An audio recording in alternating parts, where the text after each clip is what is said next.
of the United States of America and to the republic for which it stands, one nation, under God, indivisible, with liberty and justice for all. Thank you. May I have a motion to approve the agenda? I move that we approve the agenda as presented. Is there support? Support. Thank you. Julie? Ms. Burchart, Yes. Mr. Butke, Yes. Mr. Dracos, Yes. Ms. McQuiston, Yes. Mr. Singer, Yes. Mr. Taylor, Yes. Mr. Weedman. Yes. Motion to approve the agenda is approved.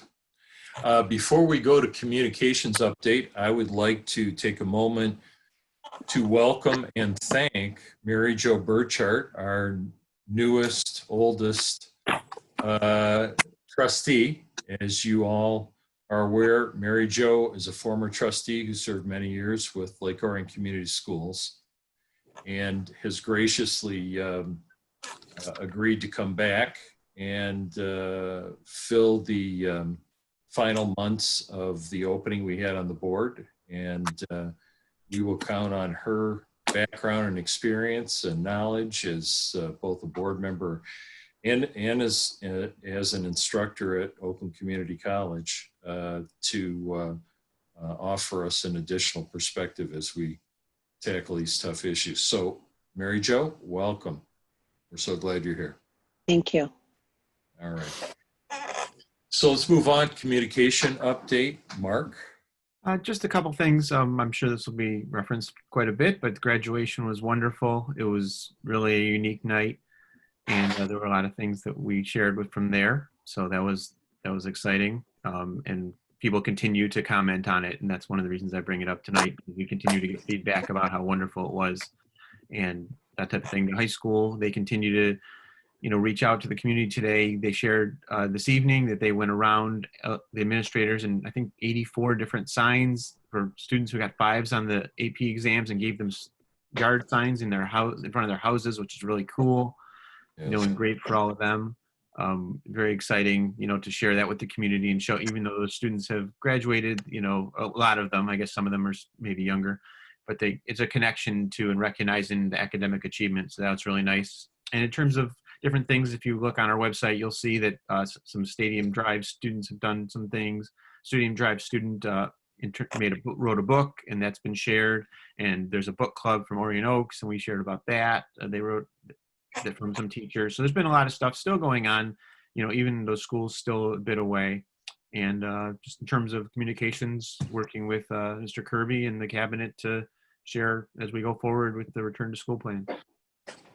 Great. Thank you, Mark. Now on to public participation. As you know, public participation, as long as we've been doing meetings in this format, is through the email to the board up till 4 o'clock the day of our meeting. We've had a number of comments come in, and Birgit will be reading those comments on behalf of those commenters and people wishing to participate this evening. So Birgit, I'll turn it over to you. Well, I will do that, Jim. If you don't mind, I'm going to start with going over a common question I've gotten as a board member regarding our board meetings and why we're remote and not face-to-face. It's been a criticism we've received recently, and I've been sending emails and telling people. And so if you don't mind, I want to take just a brief moment and explain that as we relate into public comment. As everyone knows, the governor has issued numerous executive orders, and among them is an allotment for boards of education, actually multiple boards, not just a board of education, township boards, village boards, et cetera, to be able to meet in person with all the other kind of contingencies that have been going on regarding social distancing, the sizes of meetings inside and outside, et cetera. So we've been allotted that ability to be able to meet in a remote situation, and that continues today. And that actually she keeps reinstituting, re-upping, I'm losing the word that should be, but renewing that executive order. And while there are sometimes scenarios that you would think we could easily meet in person, Michigan Association of School Boards legal counsel has told us that it is not in our best interest to do so, because we fall under the Open Meetings Act, which is a law that says we must allow people to participate that want to participate. So in an instance like tonight, where there might have been an extraordinarily unusual amount of people who would want to come, we would not be able to accommodate that with all the safety measures going on. And we would be in, if we were to hold the meeting and turn people away face to face, we would be in direct violation of the Open Meetings Act. So to avoid those kind of scenarios, boards generally are meeting in remote situation. And believe me, I would like nothing more than people to be able to read their own comments. But here we are in this situation. We've received 16 public comments. I will be reading them in the order of which they were received on our account. It starts with this first one from Andrea Kurth. Thank you to all who have worked hard on the plan to return to school. But as you can see from school district after school district starting virtual, the plans aren't safe enough. I realize we have not received enough funding, so to hire more teachers would be hard to do. But it's what is needed to make this work. The class sizes should be around 10. That is what other countries have found to work. So without the money, a hybrid system is necessary to do that. You cannot expect the secondary teachers to do virtual and in person, especially without paying them accordingly. That will be consuming, that will be time consuming, and the virtual students will not have much teacher time. If the plan is to cram 30 students in the room to allow teachers some virtual time, which they need virtual time, then it defeats the purpose for students that are coming back to school thinking they are getting a safe experience with less students in their classes. Even the cleaning procedures are expected of the teachers. This is not a safe or fair plan for the teachers or students. I recommend a hybrid or virtual until the appropriate funds can be allocated or the numbers go down. And that, again, is from Andrea Kurth. Public comment number 2 is from Nikki Meyer. Good evening. I wanted to reach out to the board as you prepared to discuss the upcoming school year and ask that you remain true to the strengths of the Lake Orion Dragons. The district has already crafted a great plan for the families where the safety of children is paramount. This current plan provides the families ability each to pick which option works best and allows parents to continue to be the end decision makers for their own household. I know many families who happen to need in-person learning for a wide variety of reasons: special education services, consistent structure, food assistance, socializations, etc., and have been unable to connect well with educational professionals since March. Additionally, I am certain LOCS could gain new enrollment from our neighboring districts who have chosen to go virtual at the start of the year, despite cases and hospitalizations of COVID remaining low. If our district should elect to continue with in-person, which is what I propose happens to support our families and the families in our surrounding communities, I would be happy to sign a waiver that keeps liability 100% away from the district if that requirement were to help you as the district decision makers. Please continue to allow parents to choose what is best for their children and allow those teachers who are comfortable in teaching to do so. Both continue to exist despite the fear that is spreading continuously. Please stay strong. Please stay dragon strong. From Nicole Meyer, mom of 4 current and future Weber students. Public comment number 3 is from Lindsay Lawless. Good evening. I hope all in attendance are well. I wanted to take the opportunity to express my concern for possible delay of face-to-face learning for our children. My aunt is a professional of medicine. She is retired from the University of Michigan, but now works for the University of Wisconsin. Her specialties include immunizations and communicable diseases. She has consulted with the CDC and the government for years and continues to do so. She has also studied the flu vaccine extensively. I shared with her Lake Orion's plan for face-to-face learning to obtain her opinion on what I should do with my boys. She advised that with the measures being put in place, that she would feel comfortable sending her kids to school if she were in my position. Moreover, she expressed the absolute need for children to be in school for proper development. This is someone who has lost colleagues to the coronavirus and respects it heavily. Additionally, we have been told all along that should we remain in phase 4, we will have in-person learning. We're in phase 4. What is there to talk about? The district has already spent large amounts of money prepping the schools to be safe. As a former daycare teacher of 2-year-olds, I can say with authority that almost nothing is as unsafe as a room full of toddlers coughing and sneezing in your face and shoving their fingers in your eyes, nose, and mouth. If we can expect daycare employees to work and keep their facilities open and safe, we surely can expect our schools to do the same. I am fully aware that schools are not daycares, but I am a tax-paying citizen and therefore am funding schooling for my children and paychecks for district employees.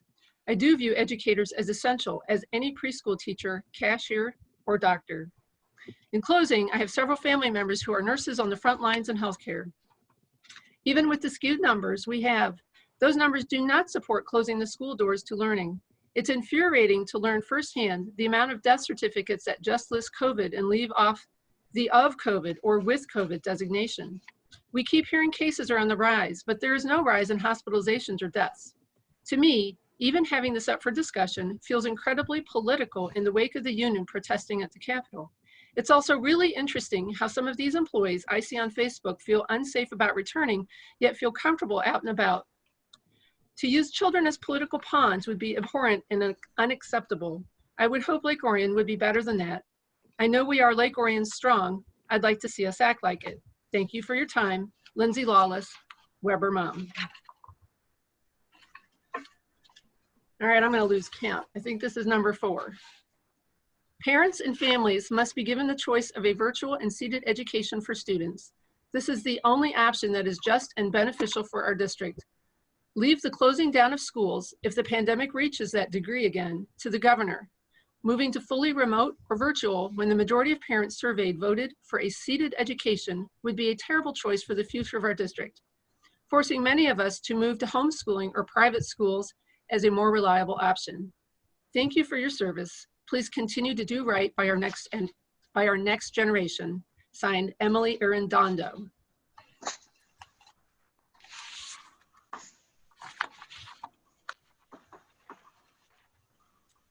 Number 5. Good evening, board. I am a teacher in a neighboring district and a parent to a 6- and 9-year-old. Sending our children into the classroom is not going to look like it has in the past. There will be very little socialization, but a high risk for safety. I am highly concerned our little ones who do not know how to cough appropriately are coming without masks in the classroom. Have you sat in a classroom of 4th graders and watched them pick their nose and eat it or cough without covering up? I do on a yearly basis. Have you had students coming to school after parents give Tylenol? I have. In fact, 90% of the time, the parents claim they can't get to school to pick them up knowing they were sick. And look at my second job at Oakland County. All people who enter are temperature checked, given a mask, kept 6 feet apart, and have plexiglass partitions. Where are those items in our classrooms?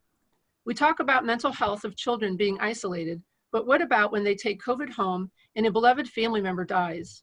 How will a 7- or 9-year-old cope with the fact that they unknowingly gave a loved one COVID and killed them? How will they cope when they lose a teacher or a classmate? I know you want to pacify parents and boost your enrollment since Clarkston is going virtual, but are you taking your staff safety into consideration? We have families we could take COVID home to. What about specials teachers who see every student in the building? As Clarkston said it best, consistency is key. How do you offer consistency when classes, teachers, and students are constantly being removed to virtual, for quarantine, and back again? We share specials teachers who will be in every room. They stated that 10 students would potentially infect 30+ teachers or 150+ students. If nothing more, please protect us by having them wear masks at all grades. I also push for our school board to return to in-person meetings if we were to return to in-person classes. Thank you. Signed, Katie Locher or Locher. I'm not sure how you say it.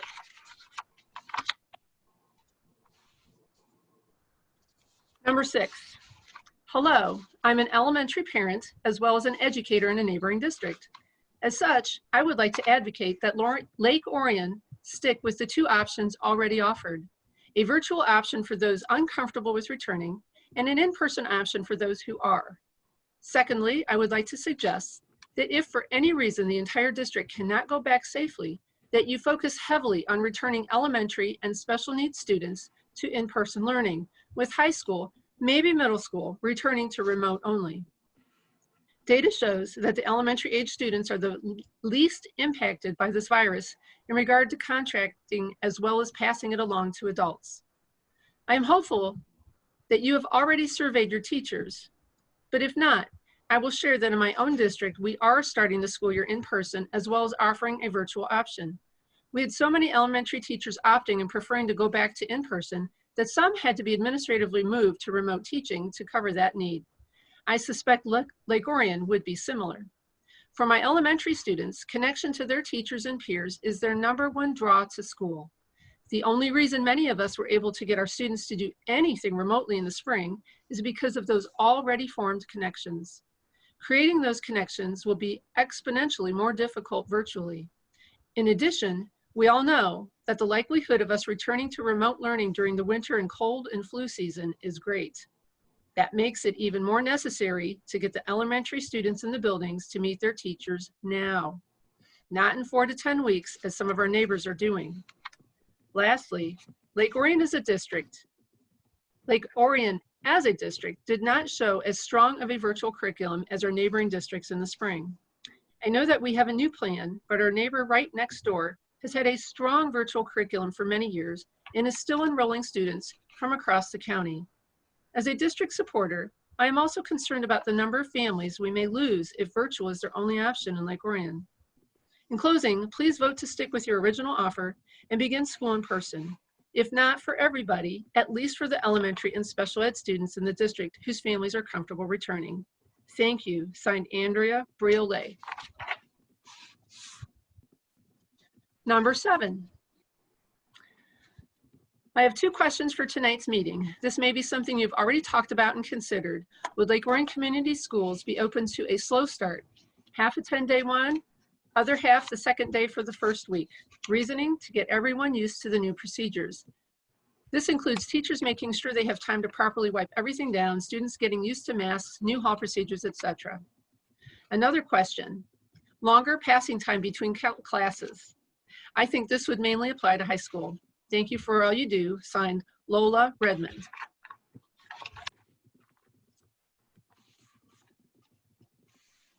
Number 8, from Abby Moeller. I do know that school options will be discussed during the board meeting tonight, and I will be watching to hear what is discussed. I also know that many Oakland County schools have decided to start their year in a virtual space. I hope that while you are considering that possibility, that the decision is being made based on data and not on assumptions or generalizations. I have not heard the rationale for other schools choosing to go virtual, but I would hope that Lake Orion knows and is making the decisions based on having the same challenges and barriers as those schools and not just following the trend. So, if by chance you would go virtual, parents will need to know why and have it backed up by data. As far as COVID measures, parents understand the dangers and the data, and many have chosen to still send their children to an in-school environment. I think that needs to be taken into consideration as well. In classroom instruction and a relationship with a certified teacher with a class of peers is the best option for many kids. And to be given that option, having planned for it, and then having it taken away is extremely frustrating. Currently, my daughter is enrolled at Camp Wanna Have Fun through the Lake Orion Public Schools. They have been great about taking all safety measures as instructed by the county and the state.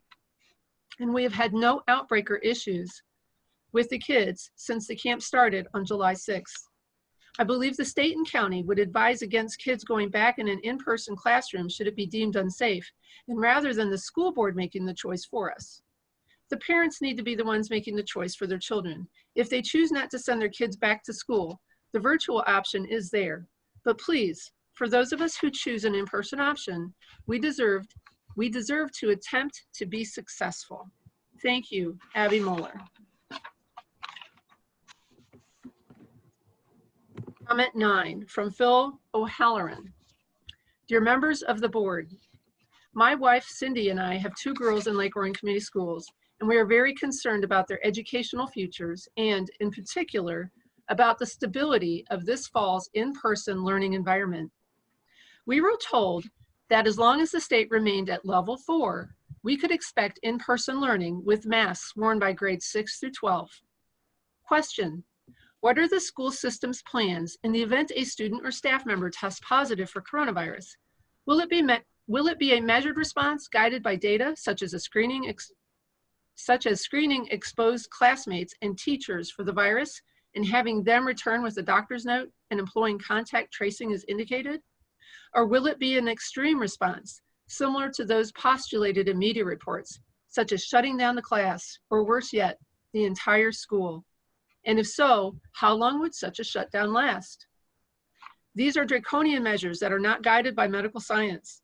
Keep in mind, the CDC has revised downward its statements on the role of fomite surfaces that transfer of coronavirus into human infections. COVID-19 is not currently believed to be transferred by touching surfaces contaminated by the virus. In Iceland, 36,000 people were tested, and out of 1,800 cases, investigators did not find a single case of a child infecting a parent. Multiple studies in Europe and Australia indicate that the threat of student-to-teacher transfer of SARS-CoV-2 is extremely low, certainly low enough to permit masked teachers without comorbidities to do their jobs safely. Perhaps those at high risk can teach the remote classes?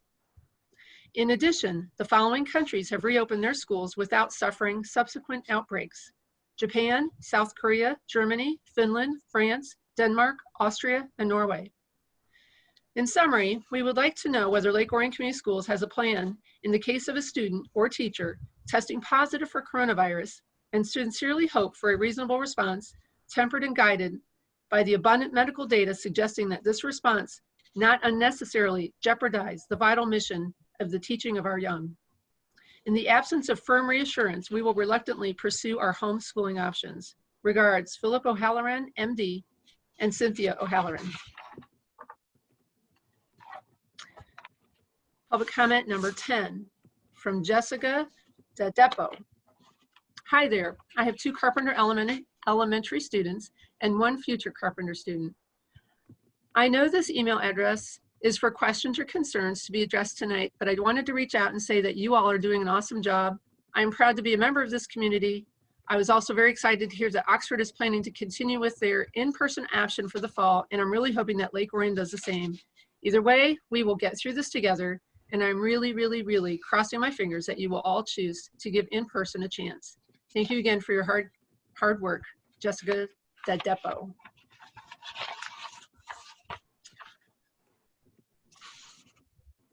Number 11, from Kelly Pasick. Dear LO School Board, I really appreciate all of the hard work you are putting into the decisions being made for this school year. We currently have the option for face-to-face or virtual, and I believe it's imperative that you keep it that way. Please let families have a choice. There is much more to the well-being of a child than just a virus that is 99% curable. Again, thank you for all your hard work, Kelly Pasick.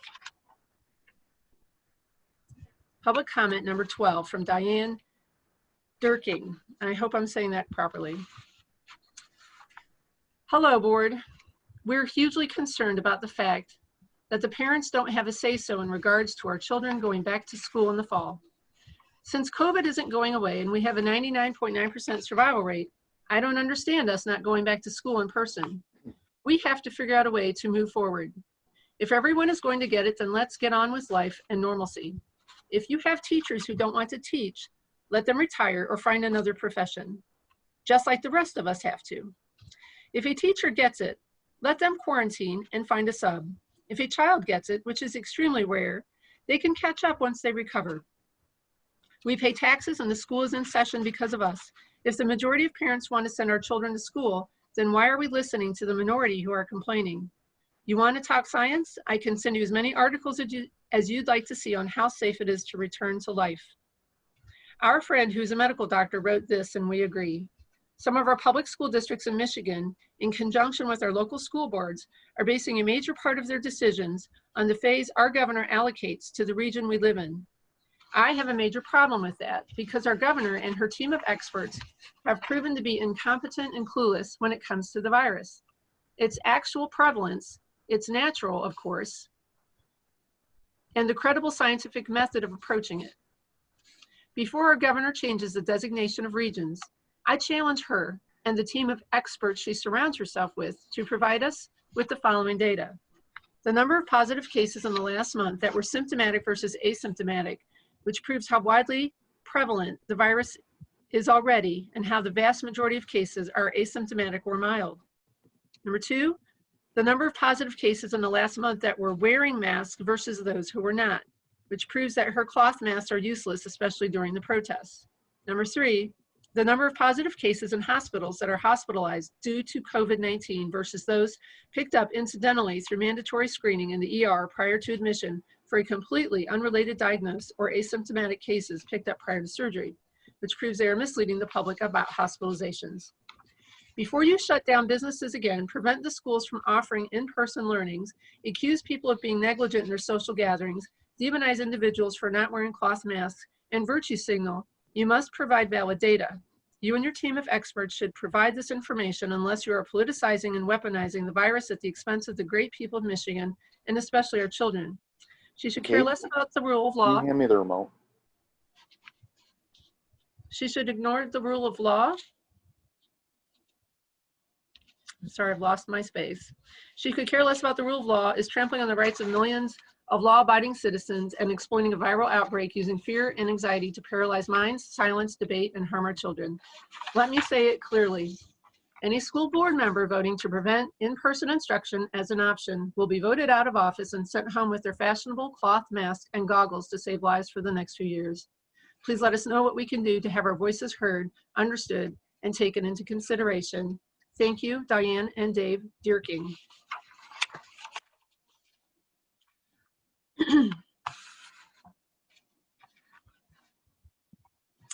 Public comment number 13 from Zoran Janevsky. I am a concerned Lake-Orion father.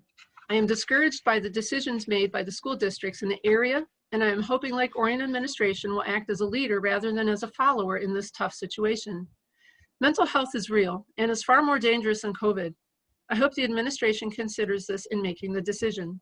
We live in the 21st century and have all the technology and tools available to be able to roll out a safe return to school plan. We need to consider our kids' mental health and the impact it will have on their future. Thank you, Zoran Janevsky. Number 14, from Carol Zelkowski. First of all, welcome to Dragon County, Mr. Kirby. In these exceptional times, education has likely never been more challenging for students, staff, and parents. It is definitely requiring ways of thinking outside the box and creativity like never before. I certainly appreciate the time and effort it must have taken to come up with the return to school plan. A Herculean task to be sure. I have read and reread the document and the frequently asked questions many, many times since it's been released. That being said, I feel the need to highlight a few areas that I feel were overlooked or not given serious enough attention. First is special education.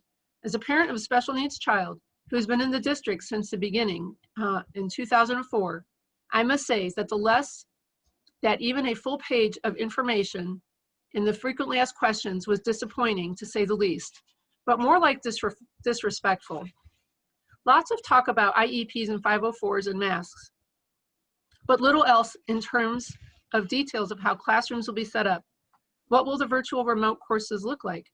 What apps and programs will be used? Traveling between classes, gen ed course availability, additional program availability. Second is the fine and performing arts. These are one of the most neglected programs, even without a pandemic going on, but they are perhaps some of the most valuable. Bear with me.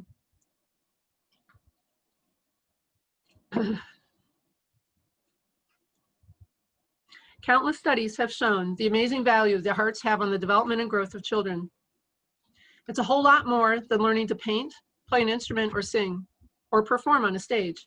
It inspires creative and critical thinking and reasoning, considering all possibilities for problem solving and inspiring self-confidence. It teaches math, chemistry, and physics, spatial relationships, philosophy, understanding human emotion, empathy, learning to give and receive constructive criticism, etc. Ask any art, music, or theater teacher. It is a disservice to our students, communities, and our very culture to ignore these subjects. I can personally attest to the impact music has had on my special needs child. Since joining band, We saw an amazing surge in his academic growth and language skills. After taking a theater class, a giant leap in his social skills and maturity. They have been some of the most valuable classes for him. Parents of students and teachers in both departments need more than a quick, vague sentence or two to understand how these courses will be handled, remote, virtual, or in person, with the care and safety of these valuable subjects. These subjects and departments need to be treated better than afterthoughts. How will band, choir, and theater classes meet safely? What will they look like?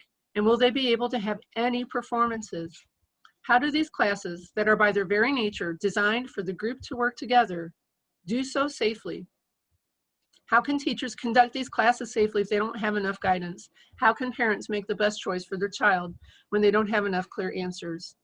Sincerely, Carol Zolkowski, mom of a dragon since 2004, class of 2021. Public comment number 15. Dear Lake Orion Board of Directors, I'm a mother of 2 Lake Orion students, an 8th grader at Walden and a sophomore at LOHS. I'm a full-time working mom and wife. Typically, I disagree with the administration and I stay quiet and I observe as I understand there are many factors that impact the decision. However, as I've been observing the decisions of the school districts near us, I am very unsettled with their decisions and I want to voice my concern and hope that the Lake Orion Board will consider when finalizing the plan of our district. The nation is under panic, and as much as I try to protect my children from it, it is difficult.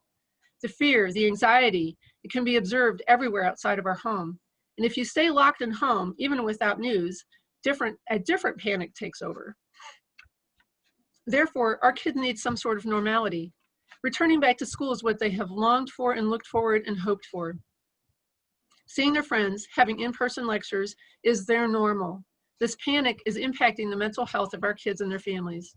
Lake Orion has been talking about the emotional and mental protection of its students, which is why the last quarter of 2020 spring session, our district looked different than the rest. If this was truly the case, then please consider their mental health when making the decision for the 2020-2021 school year as well. I understand the health of our teachers is just as important, and therefore I ask you to consider a safe physical return to school plan. There are many options. My husband is an essential employee and works through the peaks of COVID at Beaumont.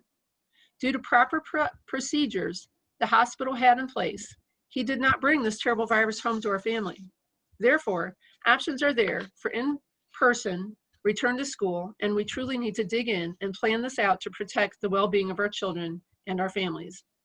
I trust Lake Orion will continue to consider the emotional and mental impact this has on our children and be a leader in making the right decisions for the 2020-2021 school year. Thank you, Ilyana Janevsky. Public comment number 16, and our final one, is from Melissa Reisler. Dear Lake Orion School Board, I'm very disappointed to hear that you are planning on announcing that we will be starting the year virtually. Unfortunately, the LOCS School Board is not considering the students' best interests. There are several reasons students should return to school. First, pediatricians recommend no more than 2 hours of screen time per day. This way of instruction will not follow the American Pediatric Guidelines, causing harm to their developing brains. Hands-on approach to teaching and learning is always best. Second, the peer relationships cannot be replicated online. Finally, my confidence in the LO administration and teachers is lacking due to their performance in the spring and their inability and knowledge to educate online. I know the teachers union does not require teachers to work over the summer months. Therefore, the ability to teach online is not improved from the spring. There have been no preparation for teacher improvements or classes taken by teachers to learn online instruction. I also believe that since Oxford has decided to continue its plan of in-school education and virtual, many students with working parents will be forced to leave LO and many students will be forced to leave the Lake Orion district for seated classrooms in Oxford. This will be taking much needed funding from our district. I hope you will consider the ramifications of your decision that will impact this generation of learners for years to come. Sincerely, Miss Melissa Reisler. And that concludes public comment. Thank you, Birgit, for reading all of those. And as is the case with public participation in our meetings, we appreciate hearing from people and providing us with input, but we don't respond directly as part of our meeting. And we will consider all of those comments. So we'll move on now to strategic area discussion items, and we'll begin with the governance area and the superintendent's update. And I'll turn it over to Ben. All right, thanks, Jim. I really appreciate it. I just wanted to mention a lot of the topics within my section have to do with COVID-19. We'll work through the second and the third one kind of as a tag team. The first one, the return to school plan discussion, I do want to base what I'm going to say around a presentation. So if I could just get a minute here to share the screen, I will work to get that presentation up here so you can see that.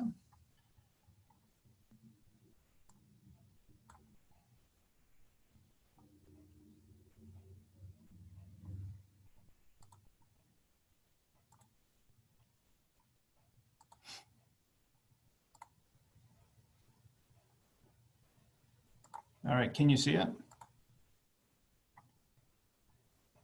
Are you able to see it? Anybody? No, we can't see it.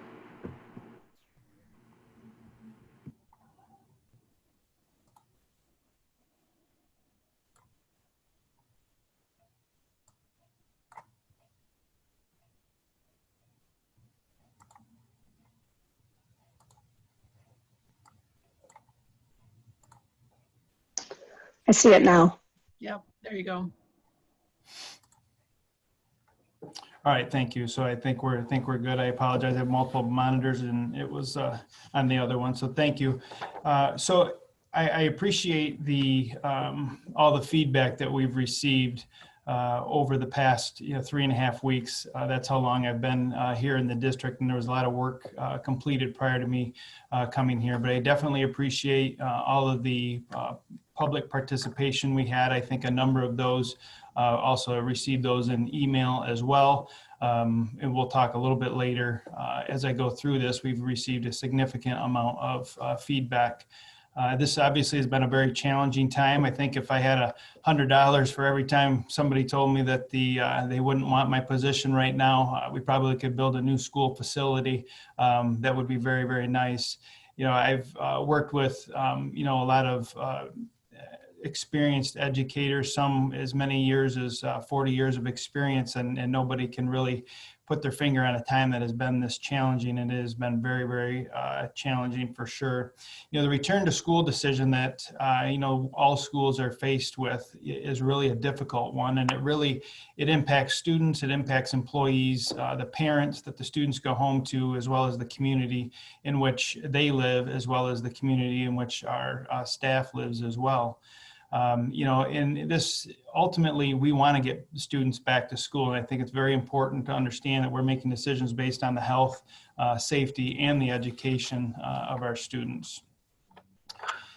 I've heard the spring mentioned a couple of times, and I think it's really important to understand that, everybody was in a immediate shutdown in the spring. Districts really were in a matter of a triage, really working to do the best that they can to continue learning as best possible. It is important to understand that we all recognize that the academic rigor wasn't what we want as a school district, not only here at Lake Orion, but many districts across the state. The focus was on the social emotional health of the children and the families, and making sure students were receiving food as well as an education. We had to implement that with very little preparation. Basically, districts had 5 to 6 days to get ready, and many weren't equipped to make the pivot as expected. We also had many barriers, and I think it's really important to understand that. The executive order had many things that were in there that districts couldn't do as far as grading, as far as holding students accountable. There was a lot of things that students got used to and had expectations of that we could not continue to implement. And that impacted our plans in the spring in all districts. On July 23rd, we went through what our return to school plan was, the different plans that we were ready for. We talked about the in-person and the remote plan, which are tied together, and then the Dragon virtual plan. And that information was the best information we had at the time. And those are programs that we are prepared for.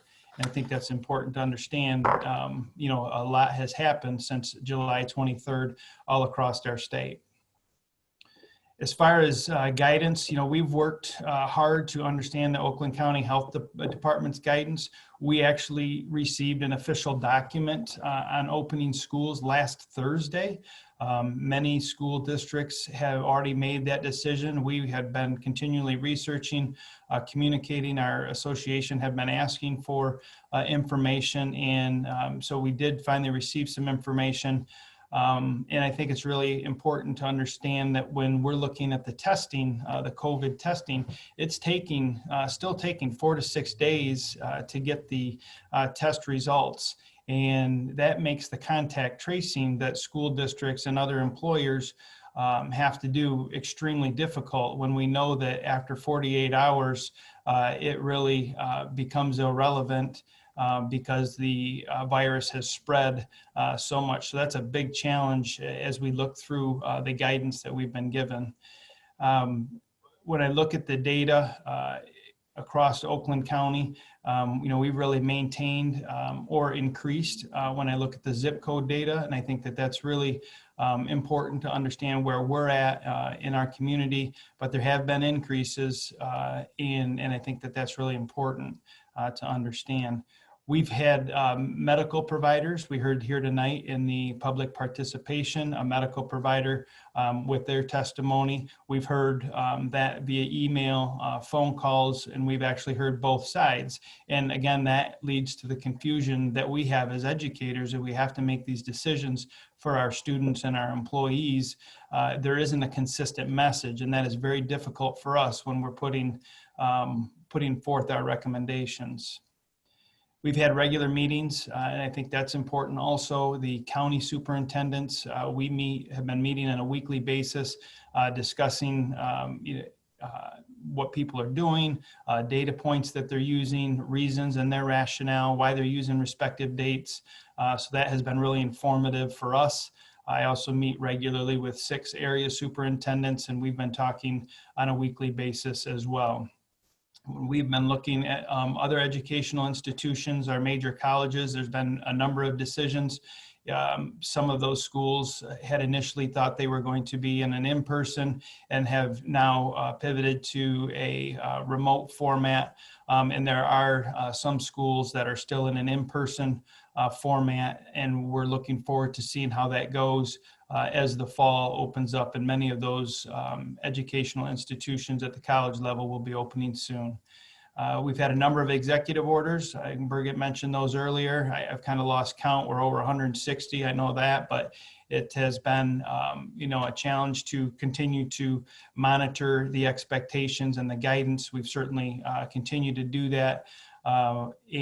Recently there was the change to a limit of 10 indoors except for schools. I'm not sure why that was, why that exception was made. But when you look at what the workforce across our state is doing, remote work is being recommended for the workforce across the state. So as far as where we're at now with the information that we currently have, we as a cabinet, as we talked through and looked at a lot of data points, and I'm going to continue to talk about some of the things that help form our decision, but we really feel like on September 8th, when our students come to school or start their education, that it needs to be in a remote format for all of our students. And what that would mean is we currently have a group of students who are looking to do Dragon Virtual. And what we would look to do with Dragon Virtual is that we would pause that. And the reason that we would do that is we would be using the same platform, and it would allow us to have our teachers build a community of learners all together with all of our students and give them the ability to interact more with the teachers. Those that are in the Dragon Virtual format wouldn't have as much teacher interaction per se as they would in the remote format.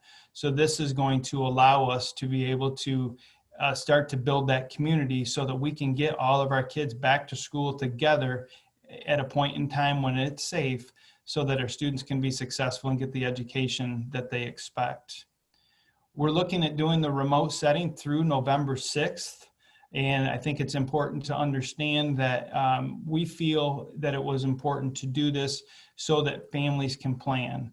We know that there is, a limited number of days before September 8th, but we didn't want to, continue to, look at data and make decisions. We felt like we had to make a decision. We also wanted to provide the date of November 9th for a goal to get everybody back to in-person who wants to be in person.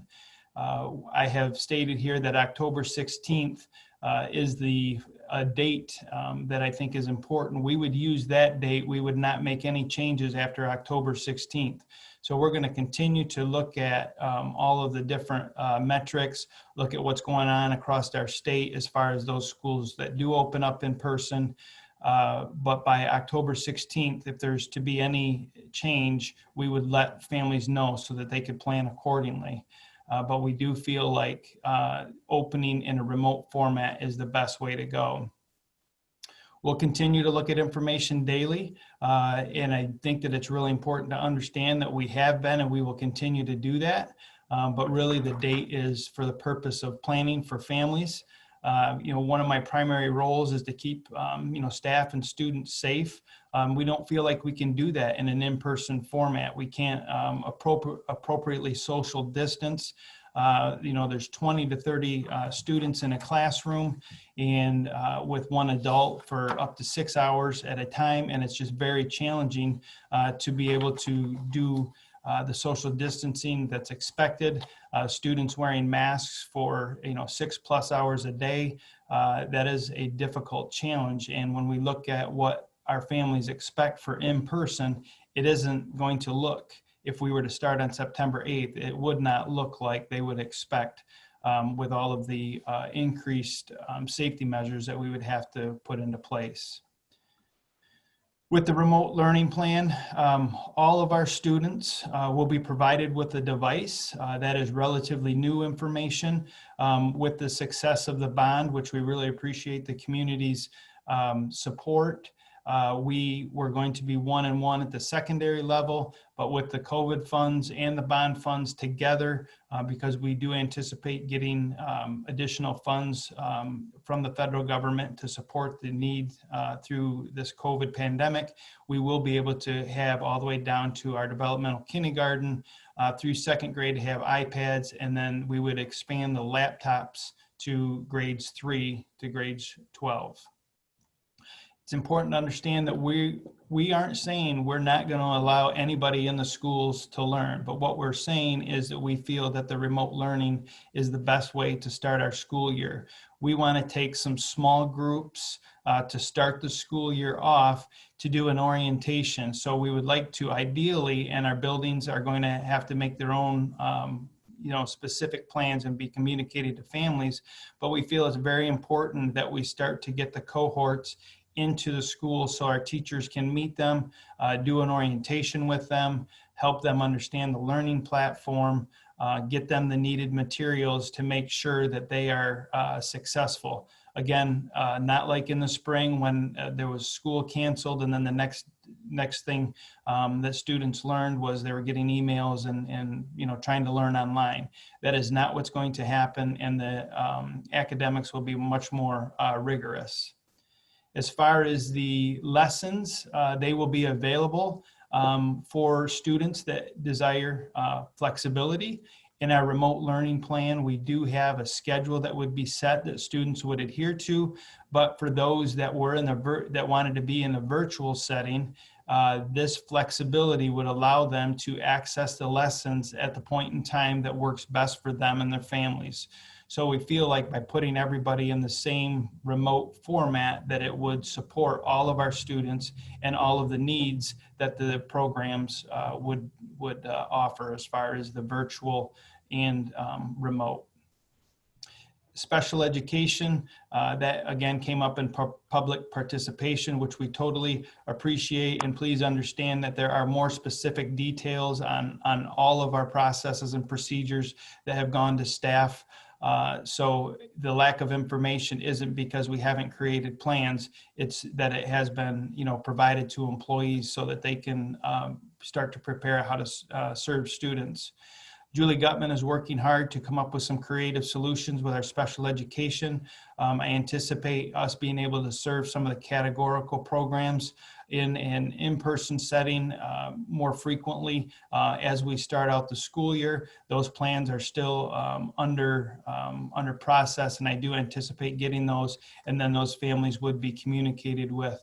Their IEPs would certainly drive what the school district would be, not only the minimums be providing as a minimum, but also a way to provide all the ancillary services as well.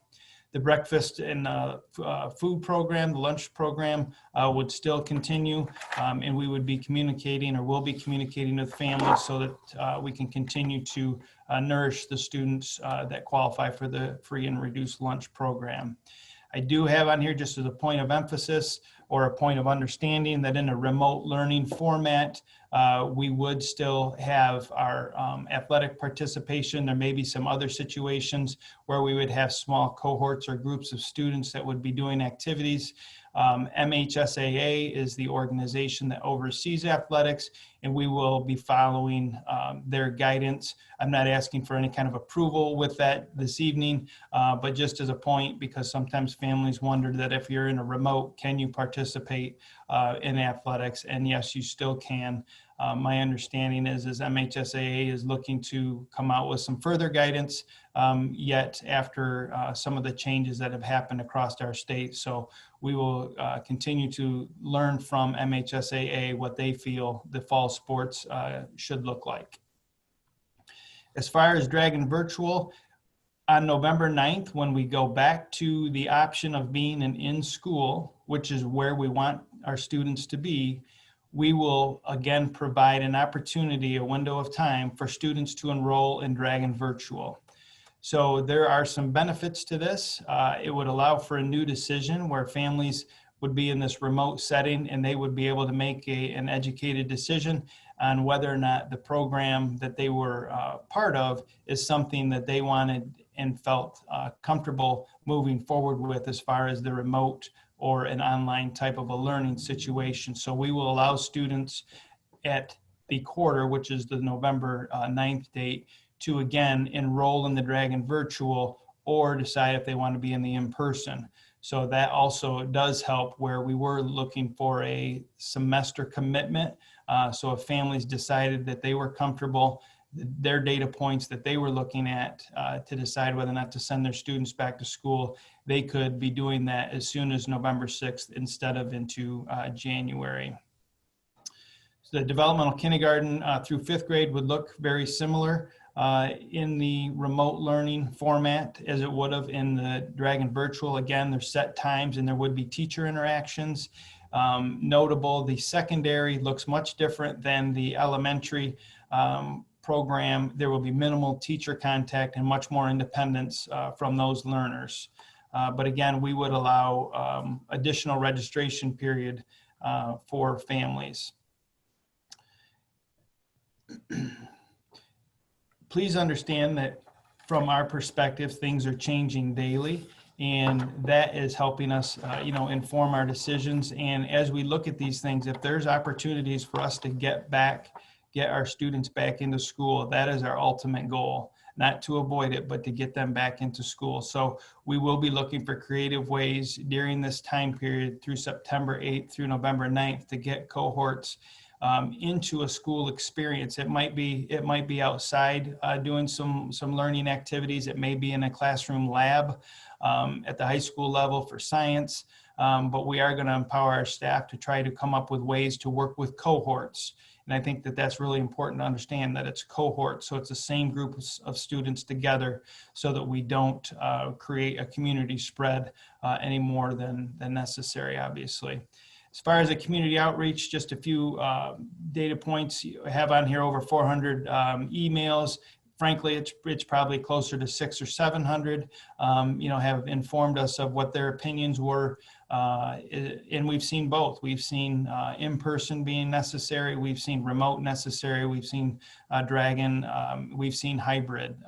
So again, I appreciate it. We've had a lot of people that watched our Dragon virtual presentation. We had over 3,000 views on that. As far as our website traffic, it's been significant. Families looking at our plan, over 15,000 views of a return to school plan, over 6,000 on our Dragon virtual page, and our FAQ page over 5,000.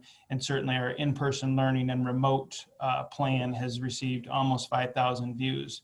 We did send out a transportation survey as we were interested to try to find out how many families in an in-person environment would be using our transportation services. It appeared as though the bus riders, the number of the bus riders would be down significantly as we roll into our in-person. So we will continue to get that type of data so that when we do get into an in-person format, we are able to act appropriately as far as the social distancing on the buses and have the correct number of routes. We did do a staff survey, and it's important to understand that the staff survey had to do with our return to school plan.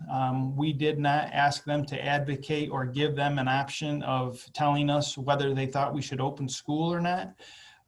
It was very important that we survey all of the staff, and that's what we did. That includes our maintenance, our support staff, our instructional staff, and our administration. We were grateful that we got over 500 responses, and it allowed us to understand where our staff was. So they were surveyed about their feelings. Again, with the return to school plan, we asked about how they felt with safety. We also were able to filter that data down so that we knew the respective groups, how each group was feeling. And again, I want to emphasize that they weren't given the opportunity to advocate whether they thought we should open up school. That's a decision that we are charged with and have to make that difficult decision. When I look at the data that I have for all staff, those that felt either very unsafe or safe, it was 52% of our staff were in that category. And, that gives us a little bit of an idea on how they are feeling about, being in the, the close quarters and the classroom environment and the school environment. And I think it's really important to take that information and know that. When we look at the consistency of schedules that we would be providing with the remote learning, that's something that we really felt would be a problem if we did go to the in-person format. We really felt like there would be a number of shutdowns. We've seen that in other states, Arizona, Indiana, Georgia. All those schools start sooner, but you can, read regularly and, talk to family members that have been having problems and they're having to shut down. And that's something that we felt would be a real struggle, getting into that situation where we would have to close down a classroom, potentially a school. I talked a little bit earlier about the test taking 4 to 6 days. That's a real challenge for us as a school district, as we'd be charged to do the contact tracing. If you can think about it mathematically, we find out somebody has tested positive and we find out 5 days later. And again, that 48-hour window has passed. The number of students who potentially could have been affected or staff members, it really becomes very difficult.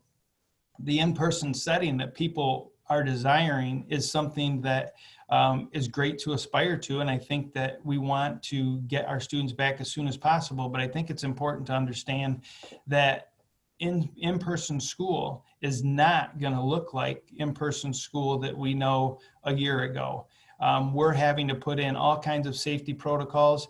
The idea of wearing a mask all day for students as well as staff, the discomfort in that, all the challenges that brings is something that you can't, just forget about or discount.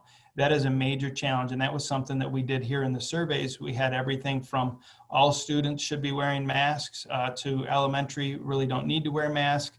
and how are we going to manage the masks? And certainly we have, some plans in place, but that is an issue that I think is very relevant as we looked at this in-person option. Dr. Fauci, many have seen, like him or not, he does recognize that that children can spread the virus to vulnerable adults, and for me that's something that's concerning. Not only our staff, but taking it home to their families, their grandparents, their parents, and that's something that has to be considered. Michigan has had some pockets of outbreaks, and I think that that's important as well. And again, I can't overemphasize enough, we're going to get back into school. And I know people are going to recognize that, but when they get back, it's just not going to feel the same. Our kindergarten teachers who are used to hugging and showing the compassion and the empathy in our younger children, the high fives that our staff gives students, and the pats on the shoulder, all those things are going to be absent when we come back, and that is a real challenge. And so I just think it's really important that we understand that when we say we want to get back to in person, which I do want us to get back into in person. As far as the staff survey, it related to the return to school plan with remote instruction. Obviously this has more to do with our instructional staff, but we are providing flipped classroom model training, and that already has taken place for a number of our staff. Those modules became available, I want to say it was the second week that I got here at Lake Orion, and so I think it was right around July 20th in that time period. Our staff feels very prepared when they look at the survey to deliver instruction in this manner, and they feel that way because they have the training, or they feel confident in the training that they're going to be provided, and it will look much better than last spring, and I can't emphasize that enough. That is in the rearview mirror, and we're looking forward, and we have learned from that experience. Important that teachers are ready to teach. I heard in public participation somewhat an undertone of questioning whether or not that is whether teachers are ready to teach. They are ready to teach, and the LOEA has been great. They have worked side by side with administration in talking about different strategies. They want to make this educational experience for kids great, just like I do, and just like the parents do. Some other considerations, again, we talked about the return to school. That is our ultimate goal. When we do come back, if we're still in 4 or 5, when we come back, talking about the phases, the recommendation for the Oakland County Health Department is that students in K-5 do wear the masks all day, along with grades 6 to 12. So unless that guidance changes, we would be implementing that once we do return to school. And I do put in the caveat, unless the guidance changes, because that certainly could happen. The remote plan, again, November 9th, it allows the families to prepare. We felt like it was important to give a defined timeline, and we feel like it's important for the planning and consistency of our students.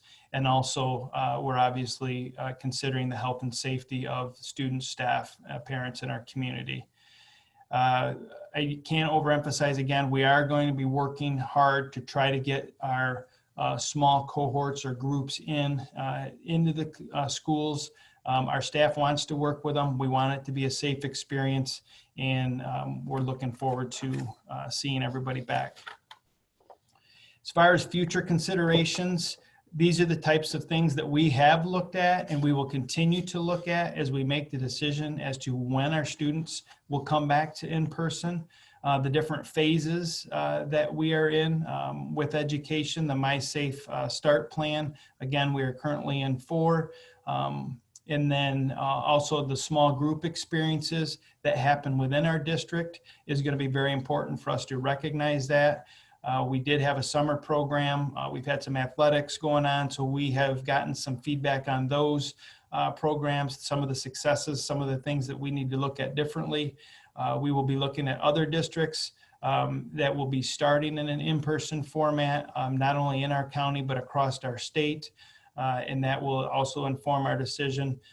The recommendations from the health department will continue to evolve, and we'll be monitoring that.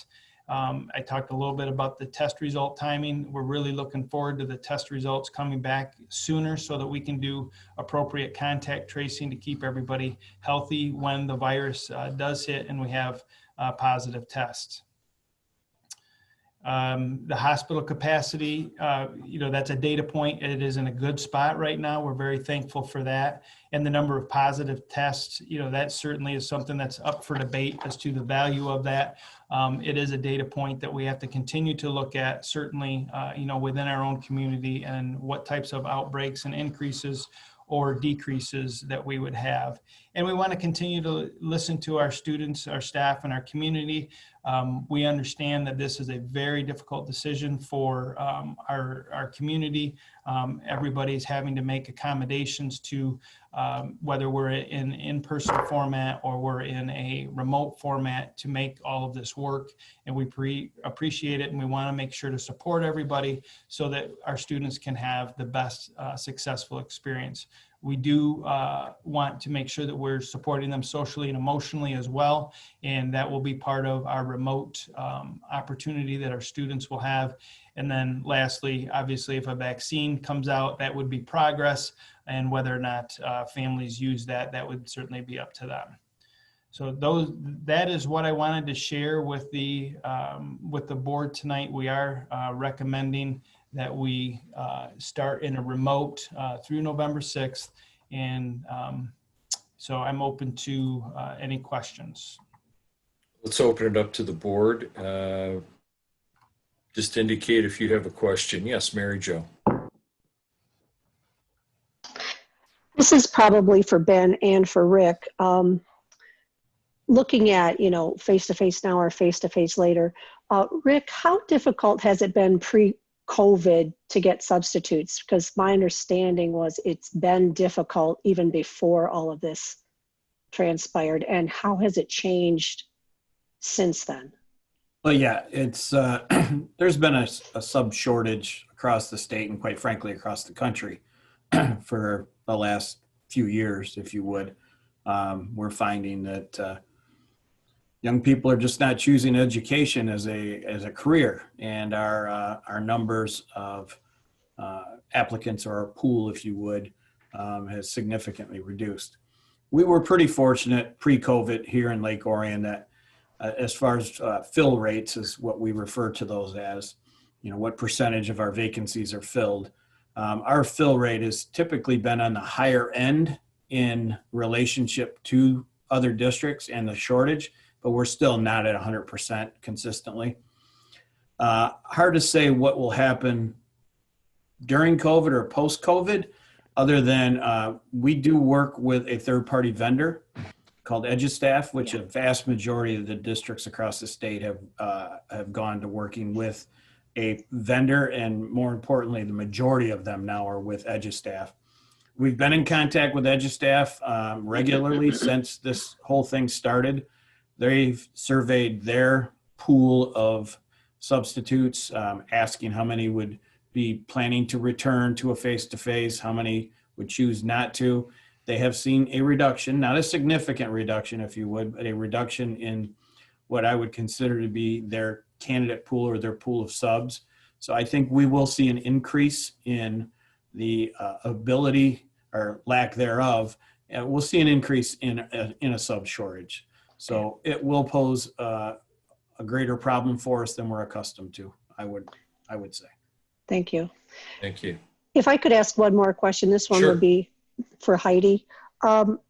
Heidi, just thinking about the face-to-face and if there was a possible quarantine issue, that it wouldn't necessarily only be the classroom, but would it not include family members or siblings of the students who were in a space with a COVID positive?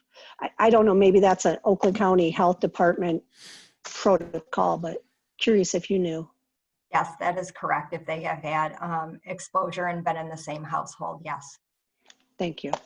Mary Jo, I think Thank it's you. important to understand that if there is that exposure, we have to do contact tracing to figure out all of the students, all of the staff, everybody that was on a bus, everybody that was in an office over the time period where that student to try to figure out the contact tracing. And so therein lies, one of the challenges of the testing result time as well. But if I can chime in, I want to make sure everybody's clear, because exposure is direct contact with someone who has tested positive.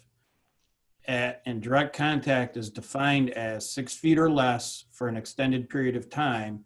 And that marker is 15 minutes. So Mary Jo, back to your question, I think if we had an exposure case with a student, that doesn't necessarily mean the people in the home also have that exposure case, because they didn't have the direct contact. Now, if that person, that student or whomever, had the exposure and then decided to be tested and they were then positive, then their family members would have an exposure issue. That I makes think it's sense. important for people to understand exposure is in direct contact of less than 6 feet for an extended period of time of 15 minutes or more. And that's where classrooms become a problem, because anyone within a classroom, for the most part, will probably qualify under the direct contact when they're spending that much time together within a confined area. Right. Thank you. Thank you. Other questions? No other questions? Yes, Birgit. Oh, I could go on and on. I have a boatload, so if somebody wants to jump in as I'm progressing in my questions, please, I'm happy to take turns. Well, you may be asking questions that they were going to ask, and you'll save them asking. So You go never ahead. know. First of all, I want to start out by saying that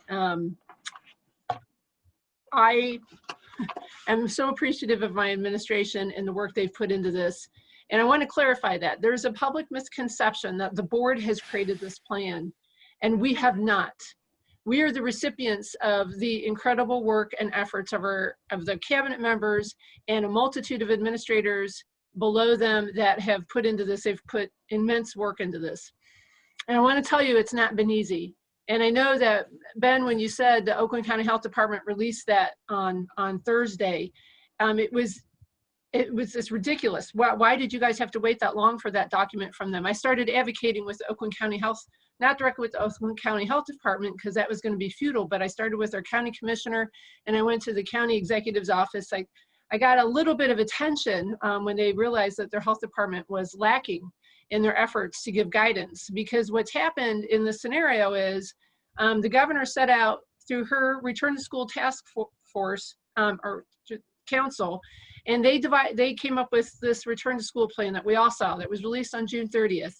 And in there was minimal guidance on some of these areas with a dependence on the local health department, and that's countywide. And our local health department is the Oakland County Health Department. And Heidi alluded in July, when you originally presented the plan, that you didn't have any guidance, and you had actually used another county, that you were still waiting for it. And it's really something, because Oakland County usually is a leader in this area, and we were woefully behind. And then to see once they released that document, it really wasn't very robust. When I looked at it, it looked like the return to school document with some documents that were required for you to fill out or for parents to fill out, or those kinds of resources. And since then, I believe, and some of this went out in the email that I received and Julie sent to all of you from the Oakland County School Board Association's Government Relations Committee, and there is some guidance from the Michigan Department of Health. And I think I'm getting confused with how many, because everyone seems to be going like this for public schools, looking somewhere else, when we've actually been granted quite a bit of local control on this, almost too much, because you guys were not public health officials. And it's been remarkable what you guys have had to pull off. I've looked at some of those documents, and what's required of you when you are in face-to-face, and you just talked about contact tracing. Rick, somebody mentioned it, I think a couple of you mentioned it. That's not on my staff, right? That's gonna go back to the health department, because somebody said, we're gonna have to do contact tracing. I hope not. I hope that's not on us. In the current plan that the county has provided, that does fall on us. And I can tell you from experience in dealing with them here recently, that does fall on us. That's ridiculous. I find that really hard to believe. They will assist us with letters to form letters, if you would, on what to send and what to say or who, that kind of thing. They've given us sample form letters to use when informing individuals of a contact issue. But yes, that will be on us. So since we're talking about, since I brought up the Oakland County Health Department, some of these issues, I want to jump in. It just made me think, well, have we been assigned a nurse, one of these nurses that they're going to be providing? Have we been found out if we get one or two? We're And told will that we're told those individuals have been selected and they will be reaching out, those that were chose to work with our district, they will be reaching out to the district, to the they're superintendent assigned to introduce themselves by Friday of this week. Okay, and so to be clear, in case anybody doesn't know what that is, and I know my fellow board members probably do, but I think we have a lot of people watching tonight. Oakland County has, I don't know, do you call it a grant? We've been sponsored, we've been given a nurse or two, I guess we're getting two, for like 90 days. It's an initial till December. Would this contact tracing and some of these things that will be required of anybody in a building or in person, would that fall under that person's role? Do we know? We have a very limited description of what their work expectations are. And so it does allow us as a district to customize to our needs. So quite certainly we could utilize them. I think the intent though, from the initial assigning of these and deciding to go this route was to assist with educating, to assist with some, in the event we have someone who is positive and we have to quarantine them in the building, waiting for someone to pick them up, kinds of things. I'm not sure so much of it was intended to be contact tracing, but I'm also not sure that that's not something that they couldn't assist with either. And I don't know if, Ben, you want to chime in, or Heidi. I think you hit the major points. The idea was that they would help with planning was probably the only other thing that that you didn't mention that I think would be of value to our conversation, the planning and preparation of the in-person and students being in the building with staff. Okay, so there's a lot of things that are going to fall on my staff, my administrators, that aren't in your job descriptions either, right? So that's going to add to your day or take away, however you want to look at it. It'll add to your workload or take away from the educational process.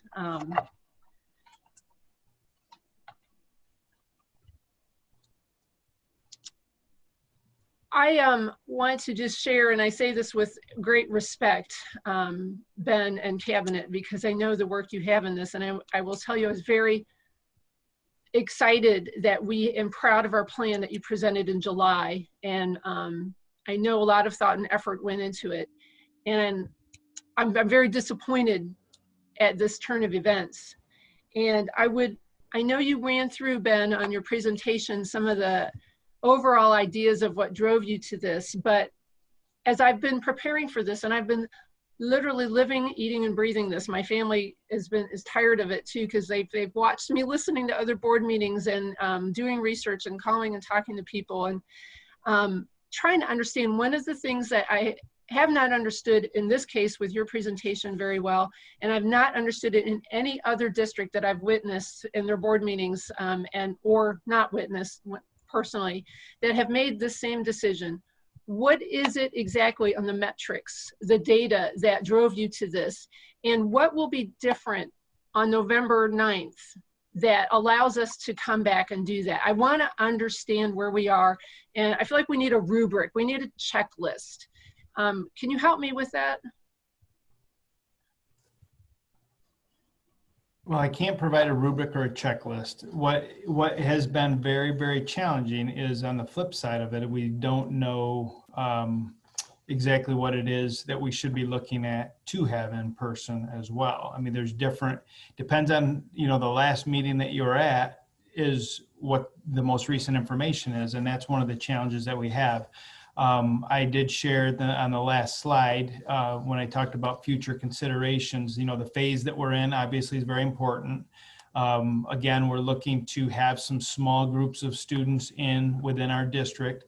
What that is going to cause positively, or if there's any negative, that experience that we're going to have, hopefully we'll be able to get enough groups in and see how that goes. And are we in a situation where we have some positive testing, and does that have a negative impact? Other districts being in person, we understand that there are other districts across the state that are in different phases than Oakland County, or different levels. We will take a look and see how they are responding. Is there an outbreak, or is there not the need to be as concerned as you hear? And again, you hear that from medical. We have talked directly, our superintendents, with medical providers that say it isn't a good idea for your students and staff together. There is an emphasis that for students, there is less risk than there is for adults. And the adults are the parents, the adults are the staff. And all of that is part of our decision-making process. Certainly the health department's recommendations, we've talked a little bit about maybe with the things that we haven't gotten from the health department, but we would anticipate, as again, other districts in our state, the southern part of our country is in school, we're going to see some different metrics that we can take a look at as well. To me, one of the really important pieces, Birgit, is the test result timing. Again, once you get past that 48 hours, it's compromised to figure out who's impacted. And that is a responsibility that I take very seriously. If we have a positive test, we need to make sure to keep everybody safe. And I can't do it if it's 5 days later and everybody's already impacted. That is a big piece for me. The zip code data that's on the Oakland County Health Department, I've taken a look at that. That's a data point. That's a tangible data point. I looked at it Sunday, and I had, I think there was 5 different zip codes that I looked at, kind of surrounding us. 3 of those had increased, 1 decreased, and the others maintained based on the number of cases within those particular zip codes. That's some data that I'm looking at. And I think it's important to understand too, it's not just about us right here in Lake Orion. As great as our area is, our our staff is coming from other counties as well. So, there are impacts that we have to consider, outside of Lake Orion. And ultimately, the staff feedback, the student feedback, the parent feedback. How comfortable are people when we are having our cohorts in to do labs at the high school or a gym class outside? How is that being perceived? So those are some different things that we'll be taking a look at. I wish I could tell you, that there is a scientific data point that we'll be looking at. And once we get to it, we will be in person, buses rolling. But I can't do that. Even when you look at the number of, I'm trying to think what the correct terminology was, but I've seen 5%. If you're at a 5% community spread or lower, you should be able to open up a school. Infection I've rate, seen yeah. 10%. That even in the medical field has not been, consistent. So that's a real struggle. I wish I had a better answer for you. I'm glad that you've seen multiple school board meetings and multiple superintendents talk to this and not be able to answer your question because we don't have any great answers. And I apologize for that. Mary Jo has a comment. Actually, Ben, it's kind of piggybacking on what you just said about getting information on cohorts and how the parents feel and staff feel once we have these cohort groups. Now we have some now. I think marching band is doing things, football is doing things, camp want to have fun. Do we have any data yet from that? Yes, we certainly do. And the thing, they are a little bit different because those are outside. They are able to social distance. They have been doing a good job. Doesn't mean they're perfect. They have been taking, temperatures of students. I know athletics, and I think the others are as well, I think both of those programs that you mentioned are taking the temperatures as well. So there's some additional measures that we've used in those programs. To my knowledge, we haven't had any direct impact in any of those three that you're talking about, but we're also talking about different settings. And I think that your point is very well taken. And that is something that we looked at for sure. Thank you. Birgit? Yeah, I still have questions. I don't see anybody else's hand. I'm watching you guys. Just carry on. So if you don't mind, a couple questions about Dragon Virtual, Ben or Heidi. I'm not sure who I should direct it to, but we were given an update at one point. I think it was Friday morning before the cutoff, around 1,500. What was your final number for parents who had opted or their students for Dragon Virtual? I believe it was around that number. Yes, Birgit. Is that still around 1,500 or 1,600, somewhere in there? And we did have quite a number that had missed the deadline as well, that would like to enroll in Dragon Virtual if that would be allowed. Are you extending a grace period? Not at this point in time, no. Okay. Because of our recommendation this evening, obviously. So help me understand why Dragon Virtual can't stand alone and start on its own. I think it would be beneficial for some group of students to have continuity in their educational plan. I want to understand what that's about. Dragon Virtual was intended as an option for those not wanting to attend in person. And that's what it went along with. So when we first came out with our first recommendation, it was in person or Dragon Virtual. At that point in time, there was not an option of remote or all of us going remote. Since our recommendation this evening, with everyone starting remote, this would give teachers and students the opportunity to build a community and build relationships, which we know is absolutely essential to our students' success. It is also more efficient for teachers to ensure that our students are adjusting to their online learning, they're comfortable with their new devices, and they're able to manipulate the platforms that we will be using. There's a lot of confusion regarding online programming, such as Dragon Virtual and remote. An online program such as Dragon Virtual has very limited, especially at the secondary level, very limited teacher interaction. And that is how an online program is, that is typical of an online program. One of the things that we heard in the spring was that our parents and our students wanted more interaction with the teacher. We're able to do that with remote, and I feel strongly that it is through the remote program that we could build that first, so that when it does come time that we can offer in person, we would offer our Dragon Virtual program as well, and our students will be ready for a more online program. Heidi, is it fair to say that they can at any point in time get back to those lessons if they want to, if a student wants to view those lessons later, can they do that in our remote format?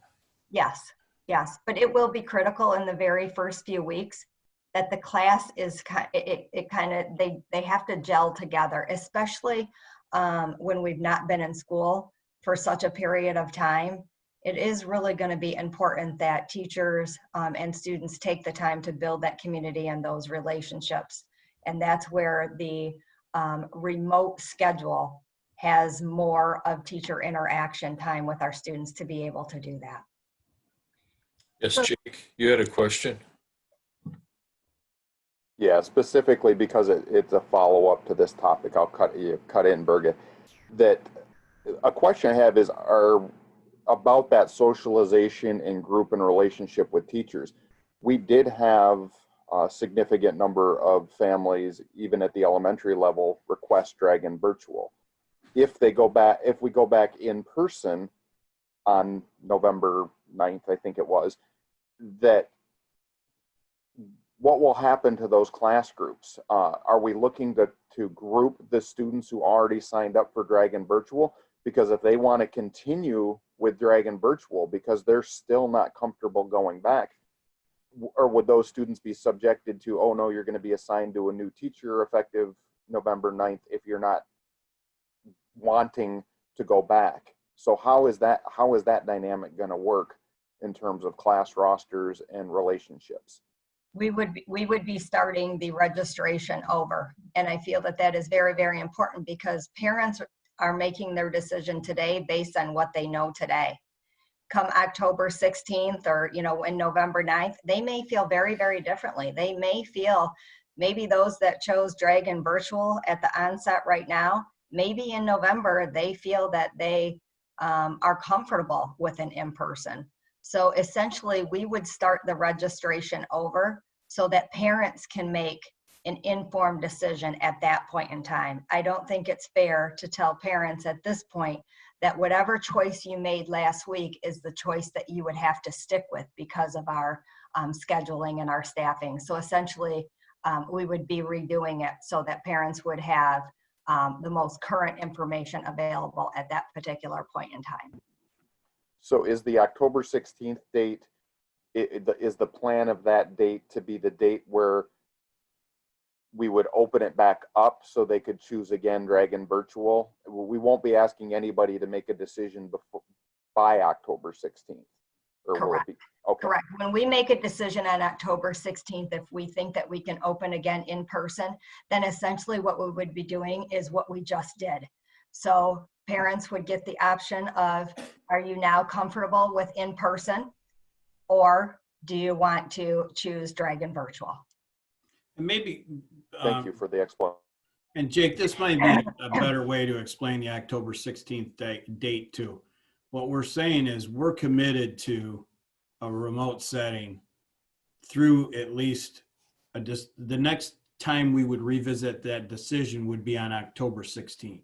So we're committed to a remote decision or a remote setting through November. What is it, the 6th or 9th? I always get them mixed up, but on the 16th of October is when we would revisit this and make another recommendation to either continue in remote, or when that November date rolls around, open the doors to do it in person. And I really think having everybody on the fully remote program to begin with, again, I can't stress enough the time that we are going to need for students and teachers to build the relationship. Again, making sure that our students are comfortable with our online processes, their new technology, the platforms. And then if come November, if students want to continue on with Dragon Virtual, I do feel that they will be in a much better position having everybody gone through the remote for that preparation. Thank you. Birgit, did you have any other questions? Oh, yes. Oh, yes. Okay. So, and I'm going to stick on this one topic for a moment, because I clearly, even though I've heard you in curriculum committee and I've heard you in July and to this, I obviously have not fully grasped what remote is. So to clarify again, and I'm sorry, I for myself, and I have a feeling for many viewers, people that already signed up for Dragon Virtual, if this plan's approved tonight and you start remote, that's out the window. And this new date in October, everyone is re-upping again they get to make a decision over again. They get to take a do-over and to decide in October if they want virtual or if they want in person. That's correct, because at that point in time, right, our information will be different, just as it will be tomorrow. So it's really not fair to hold to the decision today. Birgit, we need to clarify. October 16th doesn't necessarily mean they will have that decision. I don't want people thinking that. October 16th, we will have a recommendation as to whether we continue in remote or not. If we continue in remote at that time, we would stay pat or stay as is and not open the virtual Dragon Virtual at that time. We would continue with everyone in remote. That when we make a recommendation and the board agrees to reopen the doors for in-person instruction, once that decision is made, then the virtual would become an option for people to choose. Correct. I don't want people thinking that on October 16th, they can automatically decide to go to remote.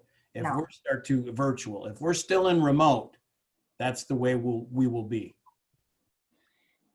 And then if this plan is adopted and you make the recommendation to go forward and in-person starts and remote, I'm sorry, I'm gonna get all confused.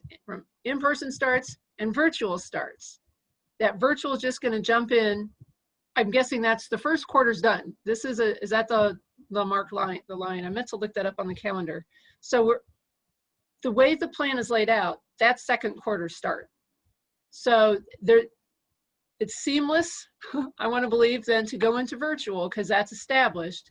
And then the students in person would come in person.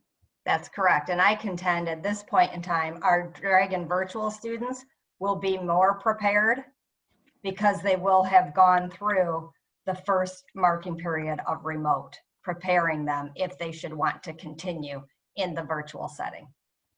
Okay. Okay. I understand those points now of your presentation. Thank you for that. I'm going to move on with questions unless someone else has got their hands. Please do. Please do. Help me understand more about what's going on with our special ed program. I know that you touched on it. It sounds like Julie, our supervisor, director, I don't want to misquote her title.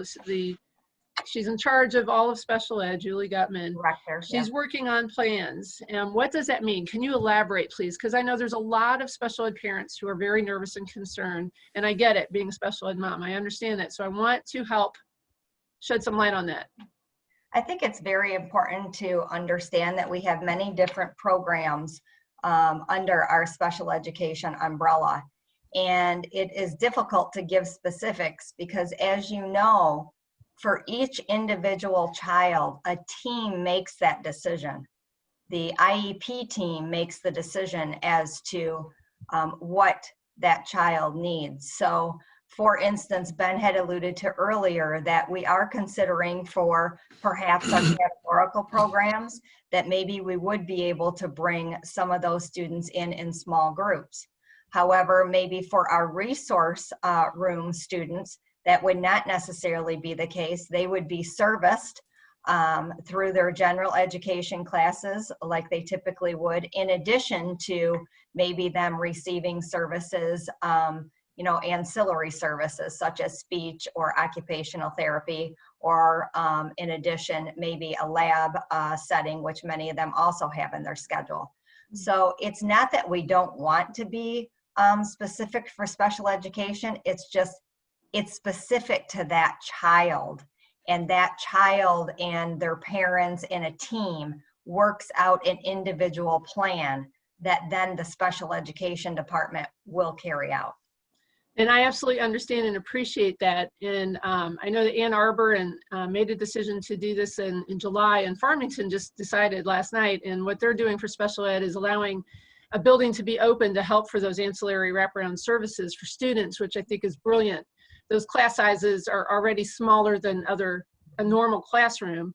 And I would love to see Lake Orion think outside the box and reach out to them all of our at-risk population. I fear that there's been some regression in that area for these parents that they're greatly concerned about. And I really want to make sure that we're on top of that.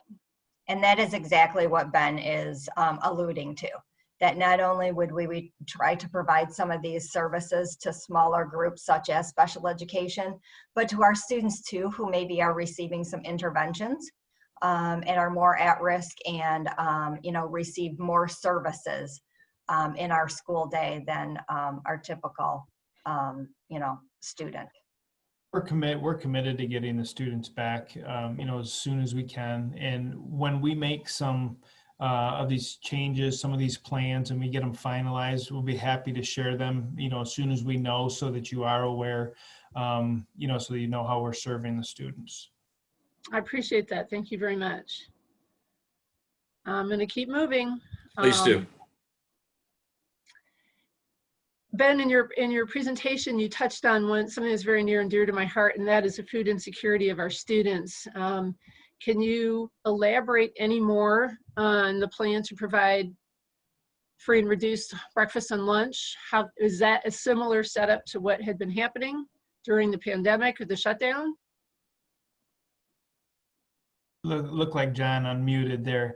I'm going to say yes. John, if you want to talk about the details of what happened in the spring as far as the food program, that would be most accurate. Absolutely. It would be a similar format as what occurred in the spring. The spring programming was really operated from what's known from the state's perspective as the summer program. So that's open to everyone. The in-school programming is limited to the free and reduced student population.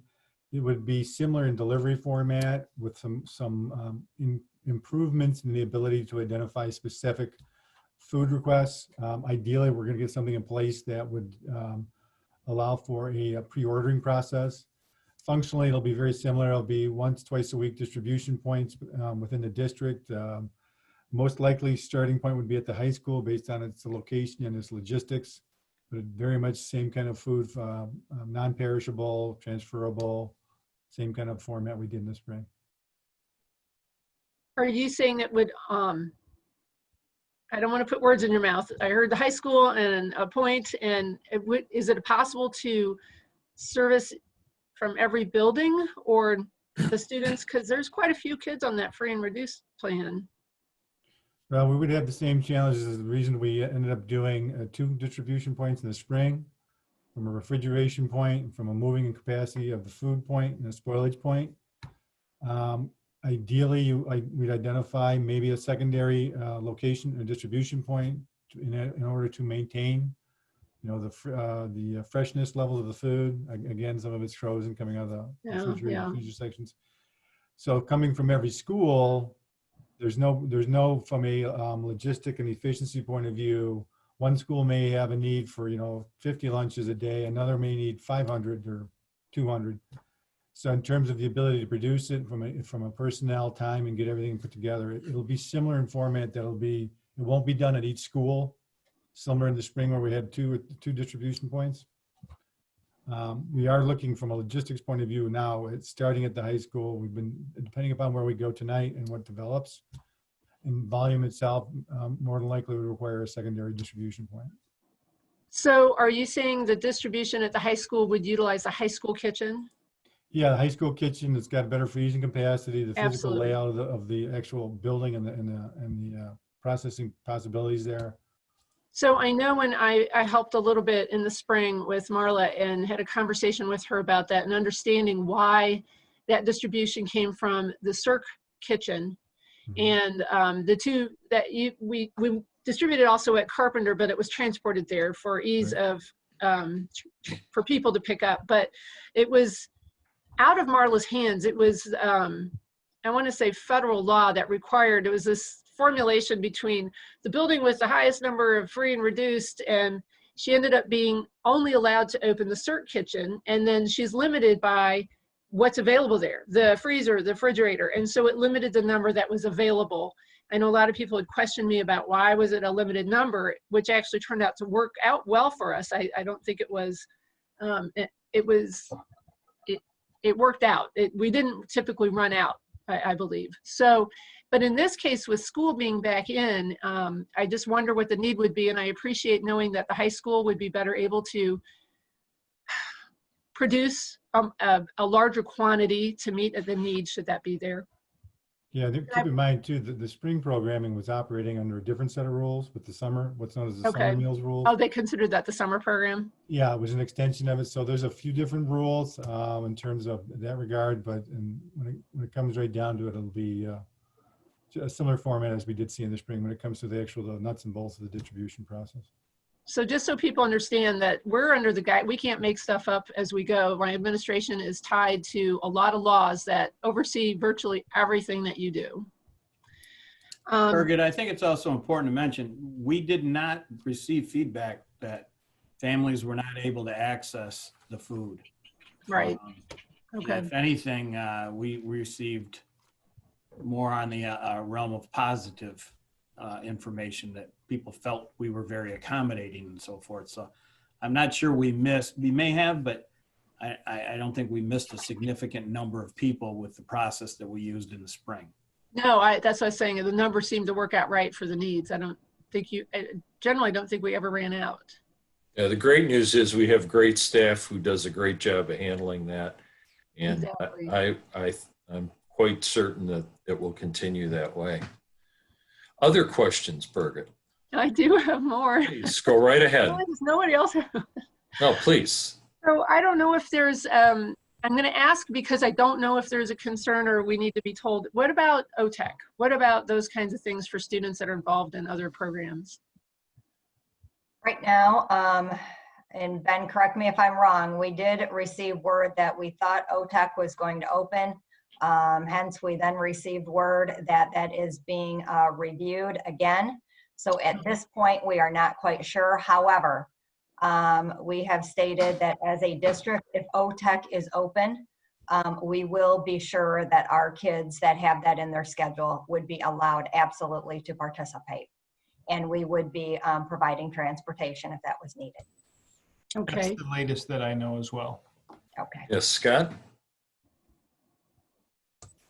When you talk about providing transportation, is that also on the table for those special ed students? If we're trying to get cohorts of them together at different facilities, obviously some of them have transportation limitations that they count on our specialty buses. So is that something that's on the table? Yes, if they have transportation in their IEP. Oh, okay. Awesome. Yep. Great. All right, Birgit, please. So is, aside from the OTEC students, do we have any concern about our early middle college students? Not at this point in time because they transport themselves. Okay.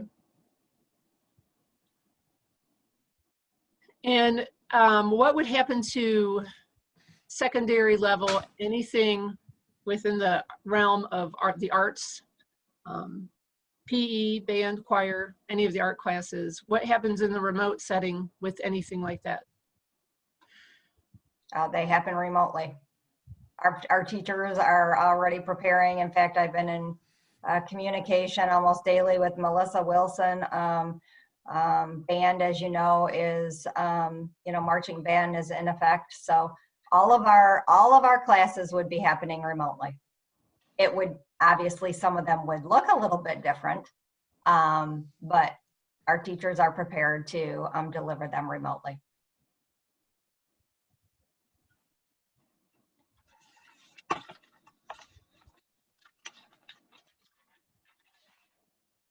So I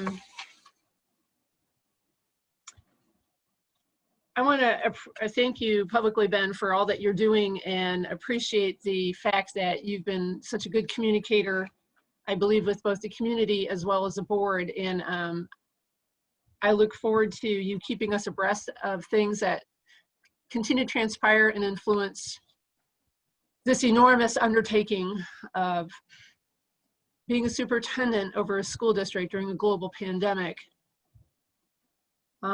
That's all the questions I have at this time. Okay, thank you, Birgit. I appreciate that. I'd like to get around the horn to make sure that we don't miss any questions. Nate, did you have any questions tonight? Thanks, Jim.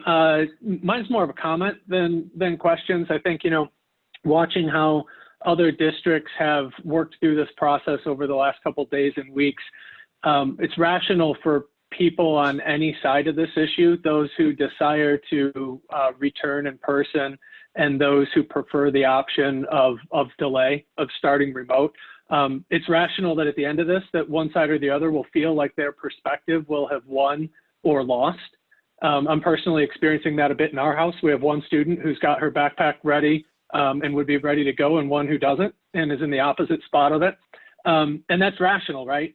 But when we look at it from that way, pitting this decision as one group versus another, it's not the only way of looking at it. And I really appreciate the willingness of the team to make a recommendation and to be looking at the criteria and taking a different viewpoint. And the one that you have taken, this is our community against the virus. I don't think there's a single educator I've come across that doesn't want to be in a classroom with their students in the fall. And it's a different challenge. It's not one versus the other, us versus them, champion this idea versus the other one. It's a community versus a virus, and that requires a different way of thinking of it and approaching it. There are few, if any, members of our community that care more about kids, their health, their learning. I know you all spend time, an inordinate amount of time, even losing sleep over this, especially the kids that are the most at risk on it. And I also imagine it's pretty heartbreaking for a teacher to not have the chance to be in person with their students in the fall. That's got to just be devastating to not practice the craft the way you know how, the way you've been trained, the way you're passionate about. But here we are. We're a community against a virus. Now, the good news is we've got the best, most caring professionals on earth. You've got a suboptimal set of options in front of you, and making a strong recommendation that I fully support. And one of the reasons I fully support it is, in a situation like this, the best position I feel we can put ourselves in is to have the most robust option set going forward. And the recommendation allows us to do that. It gives time to see how things are evolving and gives us a really robust option set to keep moving and evaluate the decision and adjust as we go. So I really appreciate it. I appreciate the thinking. I appreciate the agility that goes into being able to scenario plan for it, and really, really appreciate and support the recommendation. Great. Thank you very much for those thoughtful comments, Nate. I appreciate that. Steve, any thoughts, questions? No, just kind of what Nate said. I fully support the recommendation, and I just echo Nate's comments. Thank you, sir. Thank you. Mary Jo, any additional comments? Well, I was going to save this for closing comments, but it fits here better. You know, I've been seeing online, and it kind of echoes some of what Nate was saying, that, you know, some online comments about, you know, our teachers want to do remote or don't want to go back because, you know, they want an extended vacation. That bothers me, because we have some of the most exemplary staff. I'd pit them against anybody. And I'll tell you right now, I'll be teaching an online class in the fall at Macomb, and it is a lot of work. The only way teachers will be ready, they have had to have spent time this summer learning new things. So not only the flipping of the class, but also just doing things in a completely different way than they are used to. And I appreciate every one of them. And I just want the staff to know that I think I can speak for all of us to say that we know that you're dedicated to your craft. We know you would rather be in the classroom with your kids, but this is what it is. And so I just wanted the staff to know that we know this is a hard decision either way, but I know that they have been working very hard, and I appreciate them very much. Thank you very much, Mary Jo. Jake, any questions or thoughts? Yes, I do have still have a couple of questions left. Let me go through and look at those. One of the questions that I had specifically was about, and this is more information that maybe can be given to the community later, but one aspect that really struck me is assessing students, that this is the first time that we're going to be bringing back students when they've been 6 months removed from normally scheduled instruction. So how will assessments work with returning students when they have to be done remotely? And then a follow-up question would be, would curriculum delivery or content be changed if those assessments reveal unexpected patterns and large number of students in a classroom with common needs which were not anticipated? Yeah, first of all, Jake, all of our curriculum maps have been adjusted already to take into account what we went through in the spring. So we have taken that, you know, into account. The other thing is, right now with our assessments, you know that we test our students at the beginning of the year, middle, and at the end. And we do that through FastBridge. And we can do that online. And so that's what we are looking to do. So we'll set up an assessment schedule where our students will take those assessments online. The challenge that we are trying to deal with right now is testing our little ones. We have our DK, our K, and even our first grade that typically we do some testing that is one-to-one testing. And so we're trying to wrap our heads around how to do that when we, necessarily can't be in person. But we have a team that's coming together, and we're going to try to be creative to get as much of that information as we can on our little ones as possible. But we will be assessing our students. Yeah, and that's one of the things that I think of is assessing a little one that the teacher sits right next to them. They work with that's not allowed. So some of the in-person desires that people have, I hope they've factored in those differences, that when, and I especially think of the little ones, that when someone has a boo-boo that isn't an injury, but they need to feel safe, they need to feel reassured, that teacher now has to make a decision. Do I violate social distancing and go get right in the face and give that kid the comfort they need? Or do I stand 6 feet away and say, it'll be okay? That's not the greatest decision to have to make. And that's the type of thing that we would be asking people who have an instantaneous response to make children comfortable in school. And that would, and I think that all goes into the answer of why they're uncomfortable returning to school is if they can't practice the craft. Some kids could really get turned off to in-person learning, especially some of the youngest ones, because they're gonna experience situations where they don't feel safe and comfortable at school. So that type of thing has to factor in to the decision. And I think that brings up a good point, Jake, especially thinking of our DK and our kindergarten students where this would be their first interaction with school. That's really hard. That things would look so different. Yeah. So I did have a question that was covered by Birgit, and I want to just appreciate your answer, Ben, because being a data person, a numbers person, I was looking for what is the numbers that we're going to have. Is there a number of positive cases per million in a 7-day rolling average for a certain number of time? But I really like to see that one of the reasons why I do support where we're going is that although we presented something 3 weeks ago, middle school teacher Kirsten Manulian, when my kids had her, just made a comment to me that changed my life. She said, the last step of the scientific method is to retest the hypothesis. You have to continue to gather data to see if the conclusion is still supported. So what we knew 3 weeks ago is different now. And I appreciated the fact that you said, we're going to continue to look at data that's not yet available. How are other districts doing? How do our athletics programs do as they go through their, granted in different circumstances because a lot of them are outside, but how is all of that doing? And one of the things that I thought we didn't have a good grasp on last time was the staff data.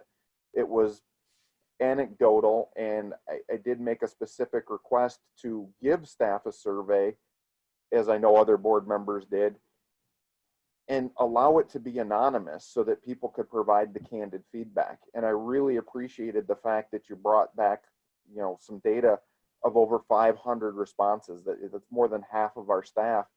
And when 52% of them said that they were feeling unsafe, that was the new data that when I challenge the hypothesis, come to a different conclusion. So the in-person environment isn't going to be the same. Some of the things we just talked about, and having staff, I think many of them understood that, and they don't want to be in a situation where they can't be the most effective. So I understand we have multiple stakeholders and we have to weigh the pros and cons of each, but I get it. We have a lot of parents that want to send their kids back, but in the totality of all the groups of stakeholders, I think the starting remote is the better decision, and I do support it. And thank you for all the work that you put into it. Great. Thank you, Jake. I appreciate it. Scott, any thoughts or questions? I think my board members have covered the majority of my thoughts. I do appreciate this plan. Even 3 weeks ago, what was in my mind was, and we haven't really talked about it too much, is the disruption of the education if children or staff do get sick. And I appreciate the fact of the remote learning to start. I guess my one question is, it's kind of a, I guess it's kind of worst case scenario, but let's say we decide to go back on November 9th and the virtual begins virtual and the face-to-face kids go back, and then there's an outbreak. Virtual is going to remain the same, correct? And once virtual starts, those kids need to remain on that course because they can't be flip-flopping back, in my mind, between the remote and the virtual. Is that correct, Heidi? That is absolutely correct. Okay. Okay.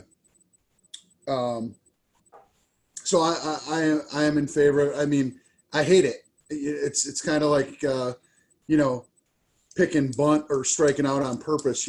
I hate it. They're both bad choices, but sometimes that's what you have to make those choices in the game. So I do support the virtual start for the first marking period. Okay, thank you, Scott. I did have a few questions I'd just like to briefly put out there. We all know what took place last spring. We all know that it was a stopgap measure. But I wonder if you could spend a couple minutes just talking about how the fall in a remote status will differ from this last spring. Yeah, well, first of all, right out of the gate, as you recall, last spring, we could not require attendance, do anything regarding grades unless they improved a student's overall grade in a particular class. Out of the gate, that will be very different starting this fall. Attendance will be taken. It will be necessary. It will be required for all students. Assignments and activities that are given will be expected to be done. Students will be given grades and will be given feedback on all of the assignments and activities. In addition, a schedule will come out for elementary students, middle school students, and high school students that will have particular times of the day that they will have instruction, live instruction via either Zoom or Microsoft Teams, and our students will be expected to participate in that instruction. We are working on finalizing those schedules, and those will soon be put out to families as to what those will be looking like. So in a nutshell, it is going to be like night and day between what we did in the spring and what we're going to embark on in the fall. Absolutely. Okay, great, thank you. Some of these others are just kind of requests, but I wanted to ask if we could get a status report at each upcoming board meeting. And in step with that status report, if there was a way to develop some set of metrics that we can refer to when we're looking at the status as we're moving toward that October 16th date. Is that a possibility? Yeah, I would be more than happy to do that, Jim, looking at some of the future considerations as well as some of the things we're hearing across the county and the state. I think that would be really valuable. I think it'd be helpful to us and to the community. So that'd be great. Thank you. Also, we've talked about the social aspect of returning to school. And since we are not going to start in the classrooms trying to get as normal as we can to our previous experience, based on the experience we've had with athletics and band, and as you referred to the cohort groups being a key to this, is it possible that we could look at expanding as many of those groups as possible that would permit those kinds of activities, co-curricular activities, extracurricular activities that say school to students along with their instructions, whether it's clubs, whether it's other areas of interest where there is a small group or a group that is the same group that could meet to develop some of that either in school, outdoors, at remote locations that's facilitated by us. I'm not looking for an answer right now, but I think it would be of great value to the start of school process, and in step with that you've already referred to, those small group in-person contacts at schools to get acquainted with the teacher, the students, and an activity along those lines. I think if we can do those kind of things, it will help to bridge from no contact that we've had as a past experience to some in-person contact that is still safe and is still manageable and gives us an opportunity for that interaction that would ultimately enhance our online experience. So that's just a request. I'm not looking for an answer on that. Jim, I think, Jim, if you would, I can give you a partial answer, I guess. We currently have in place a form, if you would. It's a requisition for any group, our athletics, our band, any group that would like to get together and do an activity. So it's not just restricted to athletics. They fill out the form and they have to lay out their plan in that form as to how they will manage the facilities, how they will screen participants, how they will abide by the current guidelines of social distancing, how they will sanitize equipment. There's a whole litany of questions. I'm sure. And they go online, they fill that out. That form then comes to us in administration. The word is, unless you hear back from us with a denial, your plan is approved. And we have worked with many of those plans for small groups, and I would anticipate we would see an increase in that as the school year starts to kick off, because many of our staff members really enjoy working with those small groups in those types of settings after school, and I would anticipate we would be able to continue that process. I think that would be of even more value now than when we are in school fully. And I would appreciate any staff who would take that on and guide that. That would be a tremendous thing for all the students who participate. So great, I appreciate that.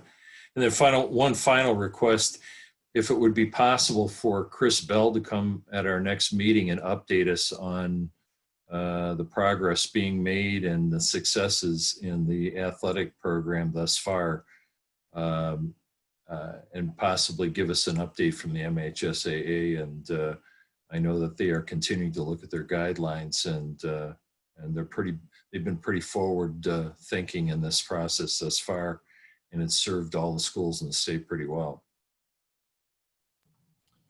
Sounds good. That would fit in well with the updates for sure. So we'll be happy to work on that.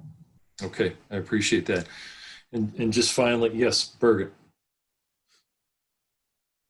Well, I don't want to interrupt you. I actually have a couple more questions that have come up. Okay, go ahead.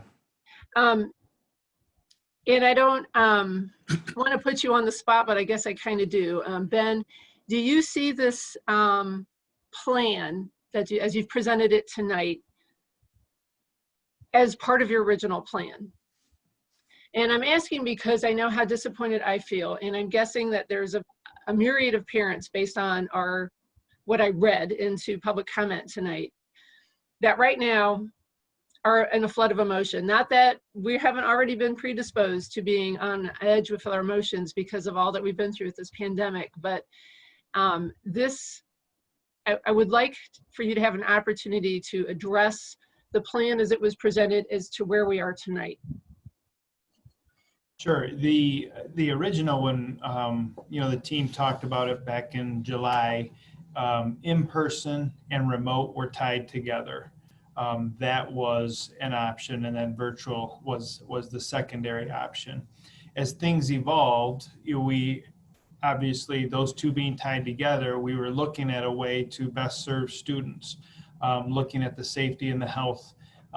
We feel like we just flipped the in-person and virtual to serve those students in a way that we felt safe and we could feel that we were delivering a quality program.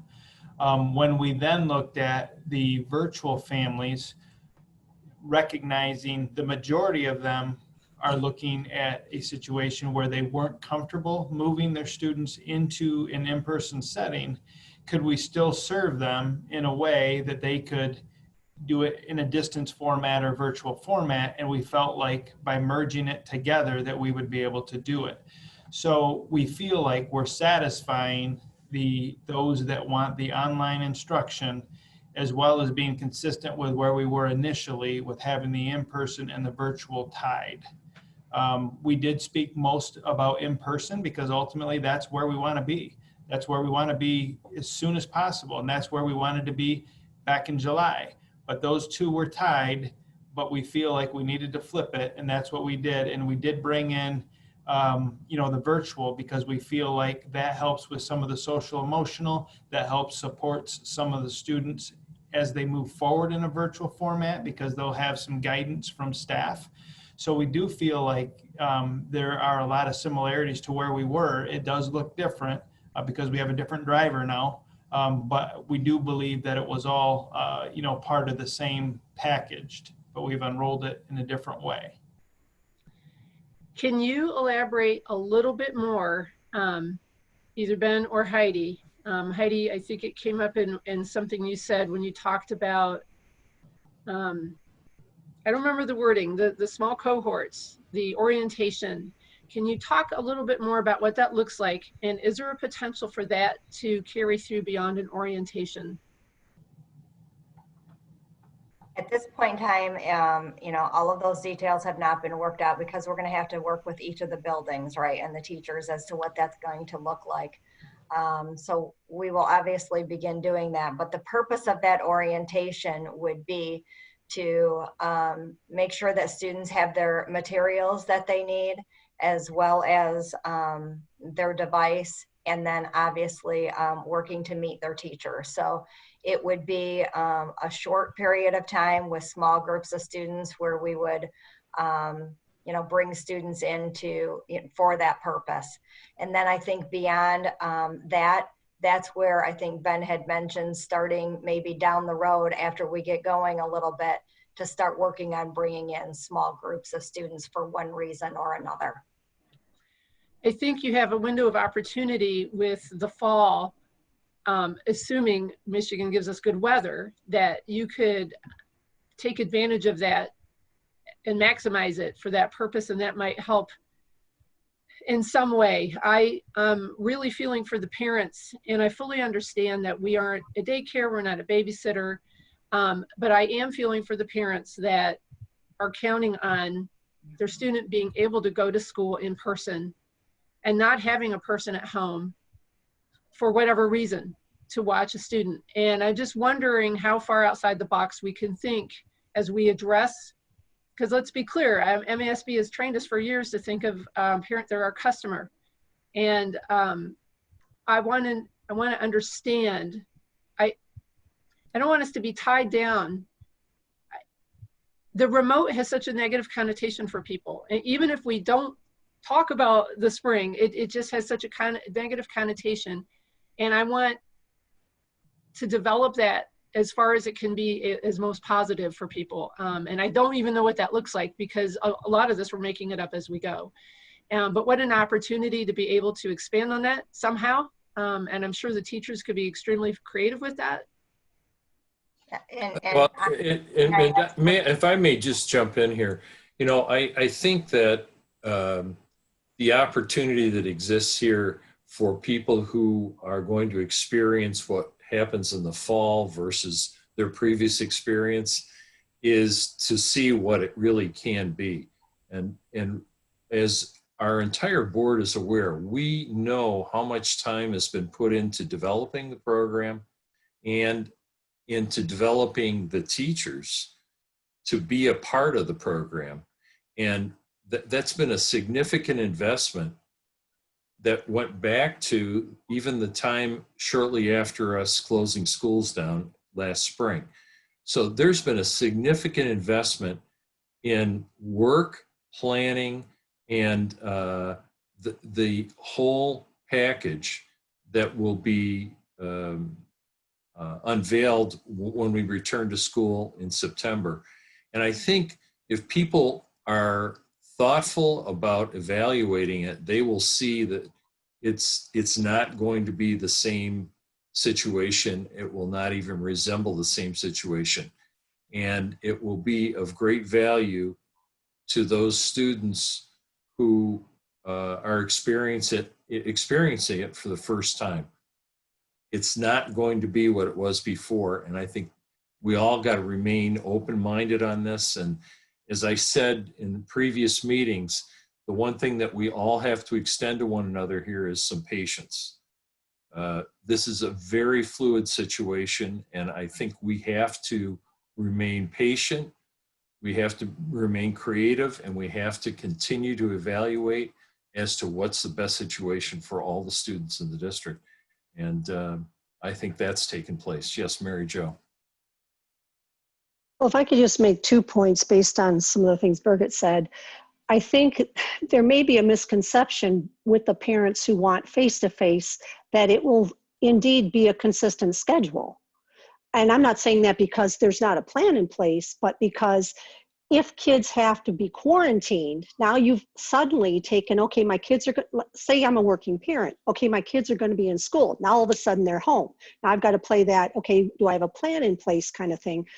So that inconsistency of schedule, like, was always my fear with the face-to-face, that there would be so many possibilities for inconsistency in scheduling that would, you know, I kept going back and forth with what is more harmful to students. And I'm not a child psychologist, so I don't have an answer, but would it be the lack of socialization or the inconsistency of schedule?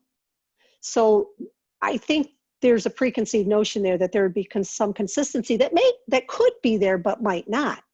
And the second thing is that I think with this remote portion, I think with all the students learning online for a time, now, even though remote's not exactly the same as virtual, parents might say, hey, I didn't think my child would do very well online, and they seem to be flourishing online, and they might opt into virtual, Dragon Virtual, where they wouldn't have now, and vice versa. Some students may not do well online, and maybe their parents had initially signed them up for Dragon Virtual, and now they're like, oh, that's not going to work. So I think this is a nice happy medium in that regard.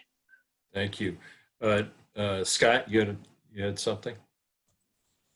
I also think it's not real fair to say that everyone is disappointed in the remote piece. I've had several people that have said to me, you know, I really wish, I know that Rochester is doing this, that their actual virtual is what we're calling our remote, where they do have cohorts with teachers and small groups of pods and things like that. So I had numerous people reach out to me to say, you know, hey, I know this remote's going to be awesome because our teachers are going to be involved. Our teachers are going to be trained. Our teachers are going to be ready. So I think to classify that as everybody's disappointed by that is not the majority of the feeling of the board. I think that there's going to be disappointment on either side. But I think that this is the best plan today for August 12th. And I like the thought that we are looking forward to not December, not January, we're going to reassess, a month after school is supposed to start. So I think it's a sound plan, and I appreciate it. Thank you. Thanks, Scott. Birgit? I certainly don't recall using the word everyone. So if I said that, that is not what I meant. I do not believe it's everyone. I'm just trying to represent all aspects that have been presented to me from parents, and that is one of them. Because there are certainly people who are excited about remote. And my point in asking questions is to cover all the bases of our constituency as it's been presented to me. And I think we've had a rather robust conversation thus far, and I appreciate the administration's ability to field the questions. I had another one and it's gone. I think Nate had his hand up. Nate, did you have a comment? I'm good, Jim. Thanks. It was Okay. covered. Jake, anything further? No, at this point, we'll let the discussion can continue to evolve, but nothing has jumped out at me. All right. Thank you. Birgit? I thought of it, and it was, Okay. I was wondering if Heidi wanted to take an opportunity to quite literally brag on her staff and all the professional development they've been through this summer for this, because there's a misnomer out there that teachers have been doing nothing, and nothing in any given year, that's not true. But this year in particular, they've been working their tails off. Yeah, I would say that's an understatement for sure. We've been working throughout the summer, and as Ben had alluded to, yes, we did kick off a professional development series in July, and that is ongoing. So teachers are completing their professional development prior to even their return, August 31st. And so, yes, many teachers have been not only participating in the professional development, but we have had numerous committees going throughout the summer, as well as, teachers that are working on revamping all of their lessons, to make sure that they are in the flipped model, and also that they're, going to work remotely. So there's been a lot of work that has been taking place throughout this summer. It's been incredible. Thank you. Birgit, do you have anything else to add? Oh, thank you very much for asking. Okay, thank you. All right, so there may be some things in the next couple items that will answer some of the board's questions as well, but we're going to move on to preparedness, workplace plan, and policy. And Ben, are you doing that? So Rick is gonna. Rick's going to do that. We'll be doing Okay. some tag teaming. Rick will address Okay. both of these, but yeah, they're all interrelated. Yeah, just as a reminder, this is the second time that you've seen this document. Right. It actually does not technically require board approval. This is in response to Executive Order 114 that is in relationship to all employers across the state of Michigan being required to have a preparedness plan and policy in place. And we've discussed before, it's not what we typically consider a board policy, and the term policy was used by the state, but we did feel that it would be appropriate for this board to approve our preparedness workplace plan policy. So if there are further questions related to that, we'd be more than willing to answer those at this time. Okay, any questions regarding the plan and the policy? We've talked about it previously. There were no changes made to it, but it's good to have this as part of our discussion in tandem with what we've had. Yes, Mary Jo. Okay, let's see. On I gotta find the page here. On paragraph C, I found a type. On paragraph C, let's see, this is, sorry, page 28, sorry. Okay. 28 of our agenda list. Oh, An individual who has internationally, shouldn't that read traveled internationally? Yes, good catch. Sorry about that. Oh, don't be sorry. Those of you who've been with me before, this is my jam. Mark, you'll help us out with that, correct? Mark has the original document. okay. Any other questions? She said she reads everything. She's proven consistent, right? When she That is she correct. reads all the- History would dictate that. All right. Any other questions regarding either of these documents?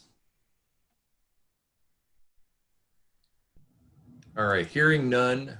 Now it looks like Jake has a question. Yes, Jake.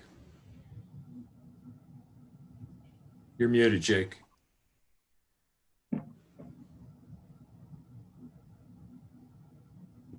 Muted, and then I'm on the screen looking at the agenda packet, so I There you go. back to unmute myself. On pages 35 and 37, there seem to be some inconsistencies in mask usage for DK through 5 or DK through 12, and I sent some of those to you directly, Ben. If you could just, there's some concerns. I could pull up what I sent, but one of them appears to call out, like in the first paragraph, that K through 12, but there is a reference in one of the last paragraphs on page 37. It says, let me get there. Which document are you talking about? I'm on the page 37 of the board packet, which All right, is so you've moved on from the work. Okay. So you said either of the documents. So I wondered We if just that. want to know where to look. Yeah. Okay. So should we go back to the workplace document and make sure we have closure on that first? Yeah. Okay. That's fine. Are there any questions on that workplace document? No, I don't. We're good. Go ahead, Rick. Oh, go ahead, Jake. ahead, Sorry to Jake. interrupt, but finish. So page 35. 37, the last at the very bottom of the page, it says LOCS will not require face masks for students in grades K through 5. And then if you look up above to 2 boxes above that, which would be what letter? C1 response, the second to last sentence says LOCS will require masks for all students in grades DK through 12 and all staff members.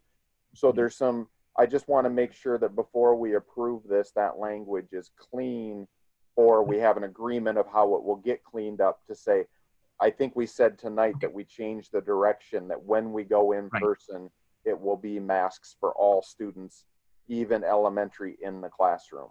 Right, that was something that we knew was going to be discussed tonight. So those were highlighted on our copies of this to make sure that we got consistent in the different, because they're different, related to different phases. But if that's the decision that it's going to be masks for all when we go in, then we'll make sure that that's consistent throughout the document. That's our recommendation and our intent. Right. And that was the one of the things that I did glean out of the Oakland County Health Department's document is that they do recommend the face masks in those phases.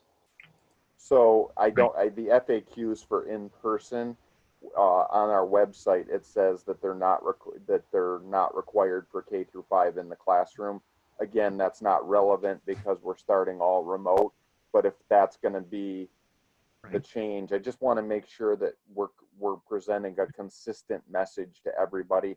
And and well, the reason the FAQ, the way we've been doing that is especially when things are board approved of significance like this would be, then we'll update them after the board. I didn't really want to get ahead of a decision in a situation like that is significant.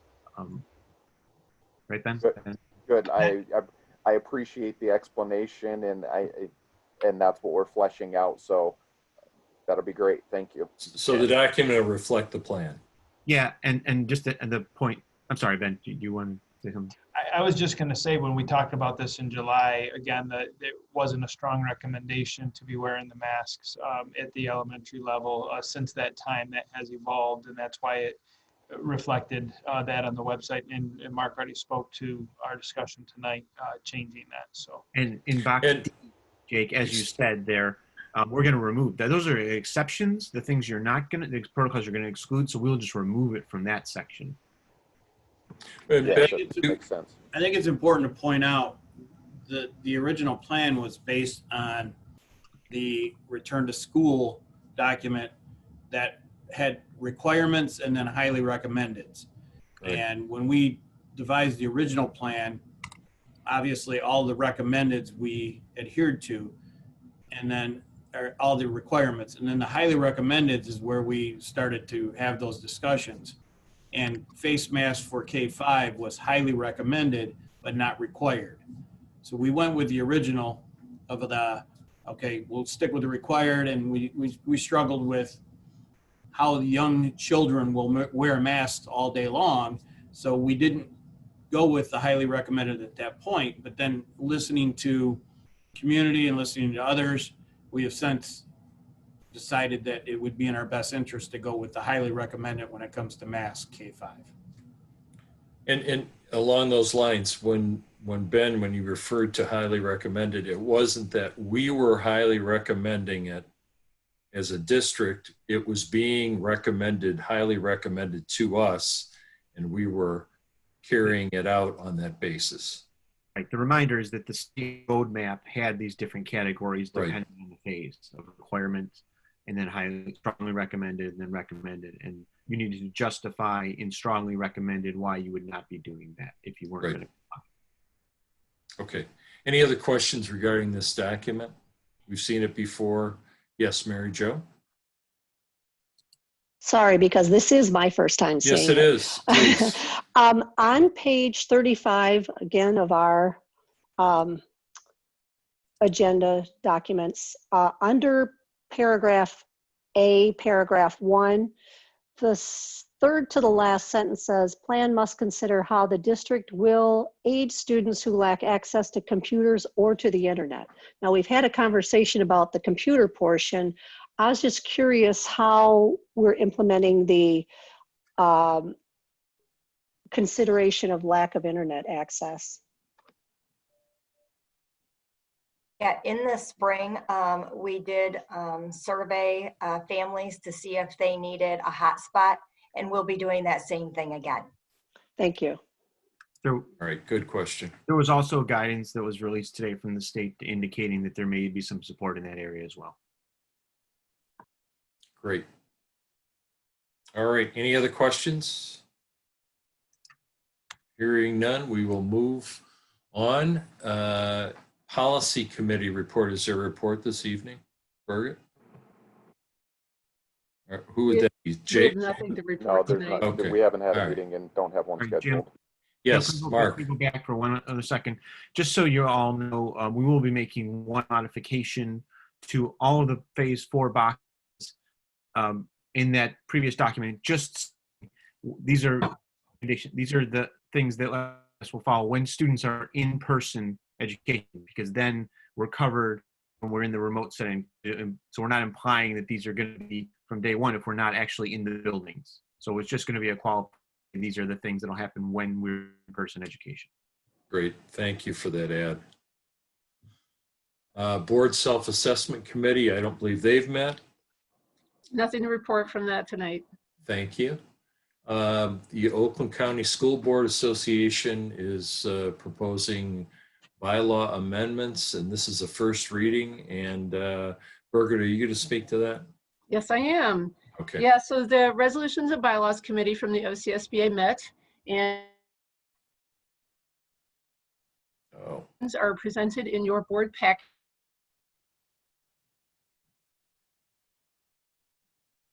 okay.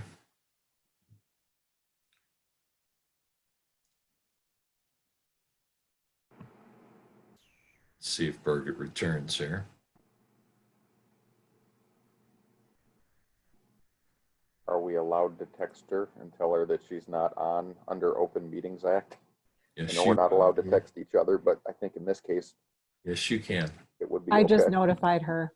Okay, Okay. thanks, Julie. Julie's always on. All right, well, Can't see your face, Julie, but you're always there. let's, while Birgit is coming back online, let's take a look at, I like lost she's you back, guys. are you back? I think my dog connect. Oh. Dog's at it. My dog ate it. Seriously? Dog You ate have an my ass. homework. Dog ate Birgit's homework. That's what we've come to. We're going. Anyway, I'm on each. Okay, so we're going We have the changes proposed. Oh, I know what I was saying is because this pandemic really impacted a lot of entities and the bylaws that couldn't be fulfilled necessarily. MASB's running into this with their ALC as well. Their meeting and things that are required to be done in person in a lot of cases. And so some of these changes were driven by necessity of the times. But if anybody has any questions, I would be willing to entertain them. Okay, any questions on these amendments, bylaw changes? Okay, so this is our first reading this evening. And yes, Jake? I'm assuming they're all, that the OCSB board, I think you sit on that, Birgit, that this is a recommendation that you all, that this was universally supported when it was sent out to the district boards. Is there any contention about what we're reviewing from the OCSB side? I think I'm talking to a frozen Birgit. Yeah.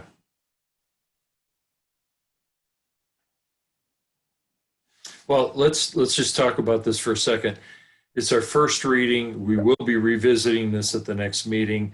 So if you do have some new questions that come up, we can revisit at that time and answer those questions. Is that fair, Jake? It's fine. Okay. All right. So we're going to move along to student achievement. And Heidi? Yep, I do have a few things this evening. We just completed our elementary and middle summer school. We had 106 students that participated. We did that summer school virtually, of course. And so Cammie Giberson was the teacher who coordinated that again, and she did an excellent job under these conditions. So thank you to her and all of the teachers that taught in that summer school. And we are getting ready to wrap up our high school summer school session as well. We had 440 kids participate in our high school summer session. And Michelle Curitan, again, coordinated our high school summer school. And so thank you to her, as well as the teachers who taught in the summer school. Heidi, I had a question. Was there anything from that experience that you extracted that was helpful toward planning for the fall? In regards to, especially for our high school ran the same as what we would typically do because that has been online in the past. It's our elementary and our middle school that obviously ran very different. And so in talking with those teachers, they did use the flip model of instruction and had a lot of good things to say about that model. That's great. And again, making sure that, you know, students had the right technology and were able to get online, and it went extremely well. Those teachers are very, very excited and feel that they are ready to teach in the fall remotely. That's terrific. So. Thank you. And then as alluded earlier, we are excited to announce, as Ben pointed out, that with the CARES money that we will be receiving from the federal government, along with the passage of our bond, A few weeks ago, we announced that we were able to go one-to-one, providing all of our high school students and our learning options students with devices. And now we are able to extend that to our DK students all the way up through our post-secondary. So this is huge, especially now, obviously, in the situation that we find ourselves in. So we will be working and providing parents with information as to what that device will be. Again, for DK through second grade, it will be an iPad. And then 3 through post-secondary will be a laptop. But we're working with the technology department to work out how we will be deploying those devices, as well as information to parents as to what will be coming on those devices as well. So we're very excited about that opportunity for our kids. And then, as I stated earlier, we've been doing lots of professional development throughout this summer. And we have a lot of teachers that have participated already in that professional development, and we'll have that done prior to them returning to school. I think that is it for the academic piece. We will be communicating with families regarding our remote schedule now, as well as our orientation. So look for that information in the next couple of weeks for all of those details as we work to figure all that out. And then in regards to bond, our bond meetings have still been occurring every Wednesday. I believe the board was sent a doodle poll. We will be doing construction tours on August 26th from 3 to 5. So more information will be coming to you regarding that. But we're very excited to show you all of the work that has been happening on our projects throughout the district. And so we look forward to August 26th to share that with you. I do know that we will be videotaping that as well, so that the community is able to see those projects and get a real sneak peek as well. Great, thank you. Questions for Heidi? All right, thank you very much. Moving on, curriculum committee report. We have nothing to report tonight. All right, thank you. Lamp of Learning committee report. Nothing to report. All right, thank you. Moving to human resources and Rick.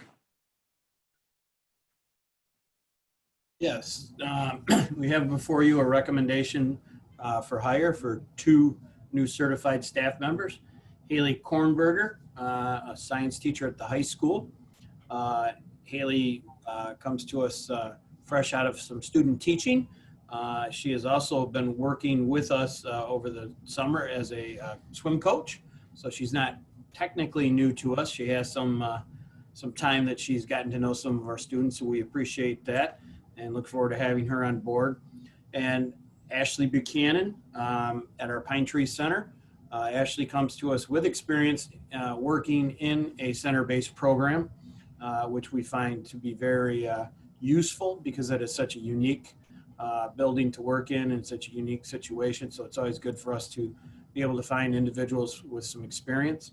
So those are our 2 recommendations for this board meeting.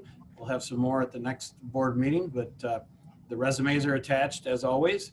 And if you have any comments or questions, we'd entertain those. All right, questions for Rick? All right, thank you very much. Superintendent Evaluation Committee report. I'm sure we don't have one right now. So we'll move along to business and finance and John. Good evening. In your board packet, there is a bid award request. It is for devices, very relevant to earlier conversation. In the request, we're looking to purchase devices from the district's technology preferred vendor, CI Computer Products. I do want to point out on page 66 in the recommendation section, it should have read, it currently reads 3,700 and some iPads. It should have read 1,890 iPad cases and 1,650 iPads. That's a typo on my part.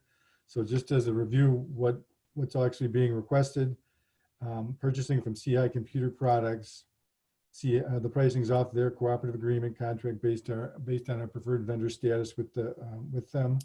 The procurement with them is 800 devices, laptops, and 1,890 iPad cases at a cost of $622,889.30. We're looking to purchase from Apple, whose pricing is also based on a cooperative contract through the REMC contract, 1,650 iPads at $650,100. Also, there is some software management system for those iPads we're looking to purchase for $40,500. It's from Jamoff as the organization. The pricing is based on Oakland Schools cooperative pricing contracts, existing contracts. The caveat with that piece is we need to use, because it is software, we have to pay for that with general fund resources as opposed to bond resources. So the total requested award amount is $1,313,489.30. Any questions? Questions for John? Yes, Jake. Hey, John, can you explain how the timing of bond funds were adjusted to allow for the 1-to-1 device to student ratio? How this was allowed under the existing framework of the bonds that were approved by the voter? And will this have an impact on the timing for making technology purchases in future phases of the bond? So there's 3 questions in there. Yeah. Heidi, jump in at will, but from the perspective of the current bond planning, Heidi and her team worked with our tech designer and the tech group from Oakland Schools, reviewing current structure and current plans, pulled some purchases forward. The original plan included some refreshment technology phases through the next 2 series that are coming forward. Some of that was pulled forward to provide funding through the bond to buy the devices to get to the 1-to-1 level based on the need of needing it now. Relative to the CARES world, there is potential relief there. Purportedly, we're going to be receiving about $350 per student based on the CARES funding. We actually should know about that in the next 2 weeks.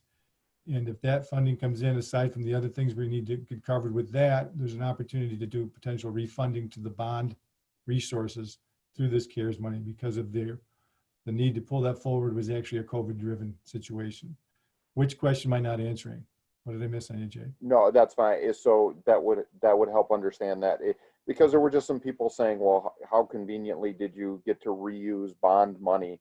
And just wanted to give you the chance to explain that all of this it's a timing issue. It was all considered in the bonds. So again, our auditors scrub what we spend against those bonds. And this is all, I just wanted to give you a chance to address any concerns that anybody might have. Absolutely. Great. Any other questions for John on this item? Okay, hearing none. We will move on to the Finance Committee report. Jake? We did have a meeting Monday, the 27th, with the audit team. So our auditors from Plant Moran, the same audit team we've had in past years, the difference is they will be doing the audit virtually. So, but they will be doing the same sampling, and we as a committee heard their plans, and we have a great audit team and a great relationship. So their findings will come back. What they did say is not to be overly concerned about how much we potentially could miss our budget last year, potentially favorably, if this CARES money that John just spoke of and other things come in, that isn't likely to cause them to have to give us any negative consequences to the audit. But stay tuned. We'll of course be reviewing that as an entire board, and Donna will make a presentation to us as she always does when the audit's complete. Great. Thanks, Jake. Facility liaison report. Scott. So I was able to meet with the DM Burr folks and John and Wes last week. It was a very good conversation, just talking about their plan as far as obviously DM Burr is a big part of getting our kids back in the classroom and assuring that the buildings are clean and safe. So I shared with you in the board pack a couple of the items that they're using for their training modules with their staff. We also talked about the possibility of doubling up those resources at the buildings during the day. Obviously, if there's an infected space, they're going to have a different protocol of what they need to do. And obviously, when there's one custodian at a elementary school, they are busy, so they don't necessarily have the capabilities to do the additional things that we need done. So they're already talking about, and John, jump in anytime, but they're looking at doubling that workforce during the days so that we can make sure everything's clean and the way it's supposed to be. Yeah, there'll be some task assignment shifting and refocusing of people power, manpower, whatever the phrase we can use today, and along the lines, and pulling forward, so to speak, some of the second shift personnel to overlap more so during the actual day. So if there's issues that do come up, and a better opportunity to stay forward on the cleaning and disinfecting. Good. Questions for Scott and John on this item? It sounds like DM Burr is right on top of things here. They are, and obviously this is what they do. We also had a pretty good conversation because I'm in the HVAC world, and also one of the is John the president there? CEO. Yes. The CEO. He's also in the HVAC world, so we were talking about different products that are available right now that are in duct products that are air purifying type things. So we had a great discussion about that because he sells one type and we sell another type. And so just kind of talking about the possibilities of those items with some of the CARES money. So obviously, it's one of those things like, a kid gets $10 and he's already plotted that he's going to spend $150 because he got that 10. So. Wes was doing his best to work pricing between the two choices. There you go. While we're at the table. So. Working it hard. All right. Thank you. All right. So we move on to action items, and we'll begin with the consent agenda. May I have a motion to approve the consent agenda? I move. Yeah, I'm unmuted. We can hear you.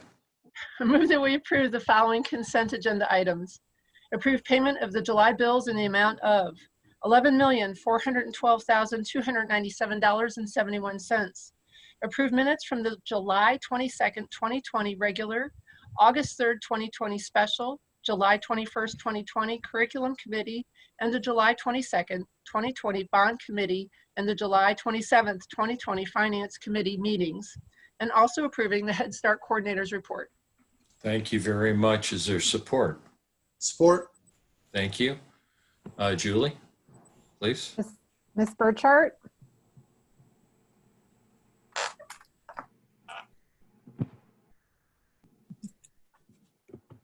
You're muted.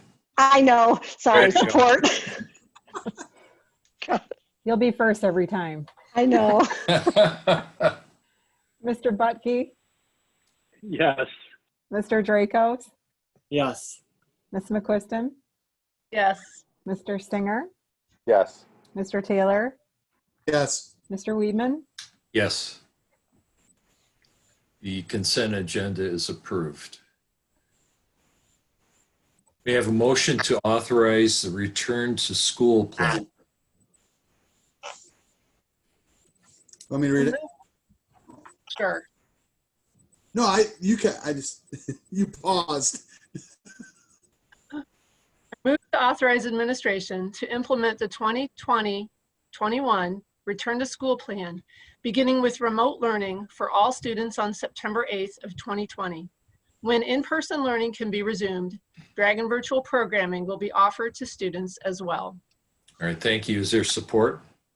Support. Thank you. Julie, please. Ms. Burchart, Yes. Mr. Butke, Yes. Mr. Dracos, Yes. Ms. McQuiston, Yes. Mr. Singer, Yes. Mr. Taylor, Yes. Mr. Weedman. Yes. Motion to authorize a return to school plan is approved. May I have a motion to approve the COVID-19 preparedness and workplace plan and policy? Move to approve the LOCS COVID-19 preparedness and workplace plan and policy in response to Executive Order 114 as presented. Is there support? Support. Thank you. Julie, please. Ms. Burchart, Yes. Mr. Butke, Yes. Mr. Dracos, Yes. Ms. McQuiston, Yes. Mr. Singer, Yes. Mr. Taylor, Yes. Mr. Weedman. Yes. Motion to approve the COVID-19 preparedness and workplace plan and policy is approved. May I have a motion to approve the COVID preparedness and response plan? I move to approve the LOCS COVID-19 preparedness and response plan in response to Executive Order 142 as presented. Is there support? Support. Thank you. Julie, please. Ms. Burchart, Yes. Mr. Butke, Yes. Mr. Dracos, Yes. Ms. McQuiston, Yes. Mr. Singer, Yes. Mr. Taylor, Yes. Mr. Weedman. Yes. Motion to approve the COVID-19 preparedness and response plan is approved. May I have a motion to approve certified new hires? I move that we approve 2 certified new hires as presented. Is there support? Support. Thank you. Julie? Ms. Burchart, Yes. Mr. Butke, Yes. Mr. Dracos, Yes. Ms. McQuiston, Yes. Mr. Singer, Yes. Mr. Taylor, Yes. Mr. Weedman. Yes. Motion to approve our certified new hires is approved, and welcome to Haley and Ashley. Finally, may I have a motion to authorize technology device award? I move to authorize administration to execute the purchase of student devices through CEHE Computer Products Incorporated in the amount of $622,889.30 and Apple in the amount of $650,100 and the JMF iPad management system in the amount of $40,500 for a grand total of $1,313,489.30 as presented. Thank you. Is there support? Support. Thank you. Julie? Ms. Burchart, Yes. Mr. Mr. Butke, Yes. Mr. Dracos, Yes. Ms. McQuiston, Yes. Mr. Singer, Yes. Mr. Taylor, Yes. Mr. Weedman. Yes. Motion to authorize the technology device award is approved. So we'll move on to recap and next steps. Guess we got a few things to talk about as next steps.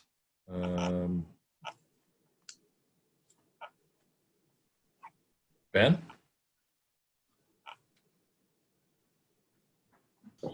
Yes, so as far as moving forward, we certainly are looking forward to our remote learning, and we feel like that is the most, the safest way at this point to move forward. We appreciate all of the work that the staff has done and the feedback that we've received from everybody.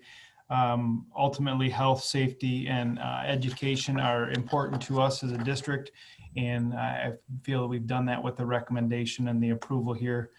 We're committed to getting students back to school, and we'll be doing that as soon as possible, and appreciate everybody's work and support as we've moved forward. Thank you. Okay. All right. Thank you. Closing comments. We'll start with Rick. Nothing further. Thank you. All right. Thank you. Heidi? Nothing further, thank you. All right, thank you. John? Nothing further, thank you. Thank you. Mary Jo? Hey, first of all, since I wasn't at the last meeting, let me formally welcome Ben on board. Appreciate your time and your commitment to the district. And as a science person, I appreciate your data-driven approach. It will always make me happy. So thank you for that. I'd also like to thank the board for placing your trust in me and giving me this opportunity to serve again. I appreciate it. And lastly, I'd like to thank the administration and the staff for, I can't even imagine the hours of work that have gone into the back to school plan. Just, again, as a person who's living it myself, I can appreciate the time and effort that it's taking. And even though not every aspect of the plan is being put in place right now, I just wanted to say thank you to everyone who's put in the time. Thank you, Mary Jo, and welcome. Steve? Thank you all, and good night. Thank you, Jim. Thank you. Jake? Yeah, welcome, Mary Jo. Appreciate the value that you're going to add to our group. Want to thank Ben and the administration and the cabinet, the administration, the teachers, everybody who's put so much work into this, and also for having critical thinking, looking at the plans and constantly working to make them better, not just being satisfied with what they had before. They saw a need for a change, they brought it to us. It certainly wasn't the easy way to go. The easy way to go would have just been to stick with what we had. So I very much appreciate the fact that you're constantly challenging yourselves to do better. And then on a happy note, this is our first board meeting since graduation. And as a board member and as a senior parent, which Heidi can share, it was amazing. Like that, the amount of work that they put into it. And I said to the administrators that third time's a charm, because they first went through with a plan to do it at Pine Knob. Then they talked about doing it in the field house, but they never stopped trying to make it special. And the way they pulled it off, they had big screen, these big jumbotrons on either side of the parking lot. So it almost had the Pine Knob feel with the two big screens. They had video presentations from Steve Hawley and Marion Janopoulos, who couldn't be there. And the way I judged it was a parking lot full of smiling faces. There was nobody that was disappointed with it. It exceeded expectations. It was amazing. And I just want to thank all the people that worked on putting it together. And there were just dozens of staff members everywhere helping people to make sure it ran smoothly. So it just really shows how much dragon pride our community has. And I encourage everybody, as we go into these very difficult times, even we as a board are not happy with the decision that we've made. That it's the best decision given the circumstances, but we all have that dragon pride, and we're going to make the best of this, and we're going to come out the other side a better school district. So, stick with it, give it a chance, and you're gonna see how wonderful this experience is going to be. And I know we have apprehensions, but it's going to be okay. So thank you, everybody. Good night. Thank you, Jake. Scott? I'd like to thank the administration. I'd like to welcome Mary Jo. I'd like to welcome the 2 new employees. What a time to get your hire date, right? August 12th, you got hired online, right? Just like to thank everybody for their work. And let the community know that we're truly, my mantra is always, are we doing what's best for kids? But right now we have to do what's best for our entire school community. Kids, employees, volunteers, parents, everybody. And just know that we put our confidence in this plan, and I really hope not to let you down. Have a good night. Thank you, Scott. Birgit? Thank you. I appreciate everything that went into tonight's meeting, and I just want to say, I know how hard this was. At least it was for me. I don't know if it was for my fellow board members. You know, someone recently asked us, what keeps us up at night? Well, over the years, we've had the opportunity to make some very heavy lifting decisions as a board. Many of those have kept several of us awake at night, but none for me have played out like this scenario with this pandemic. It's been keeping me up at night. It's been filling my days as I researched, read, listened to experts, received information from local pediatricians, spoken with parents, teachers, students, staff, other board members in Oakland County and throughout the state. I keep trying to learn from others and what they're doing. As a board, we've received well over 100 emails along the way, and I've recently received some personally as well, calls, text, just as my fellow board members have. I've watched countless board meetings from other districts as they've wrestled with this very same issue. I've even gone on Facebook to keep my pulse on the community. I can't stay on there very long because it's so negative. But in that venue, I see what a great divide this has caused among us, or at least among some people in the community. It seems there's pockets in our country, our state, our county, and our community, our awesome Lake Orion community has been a bit divided by all of this. And the thing of it is, we're all passionate about the very same thing, and that's the education of our students. The great poet Maya Angelou summed it up by saying, "We are more alike, my friends, than we are unalike." I knew tonight was going to be a bit difficult, because no matter what we do, someone's going to be mad, sad, or angry. It's the nature of being on the Board of Education. There's many decisions for which it's impossible to please everyone. But I came into this meeting tonight with confidence in my fellow board members that we would conduct a professional meeting, we would enter into respectful discussions, and that we would vote and we would move our district forward. We all bleed green. We're all dragon strong. And I really appreciate Jake's sentiment, and I want to go forward with it. I want to choose joy. I want to choose the positivity in this, and I want to look for the opportunity to shine and grow and excel in every way we can, for the sake of our students and for the sake of our staff, and ultimately for the sake of our community. Across the state and county, I have colleagues who willingly ran for their local Board of Education and worked countless hours on what amounts to be a volunteer job. I can speak for our Board of Education by saying that none of us is here for the money or the benefits, because we're given $599 a year as a stipend, which is basically returned to the districts through the many ways we're all involved. The administration office is often called the board office, but that's completely misleading, because people seem to think we have an office there when we don't. It happens to be the place where we conduct our business when we're able to do it in person. We are the overseers of this incredibly amazing school district that's known as Lake Orion Community Schools, otherwise known as Dragon Country. We're proud of our students and proud of our staff and all that we achieve together.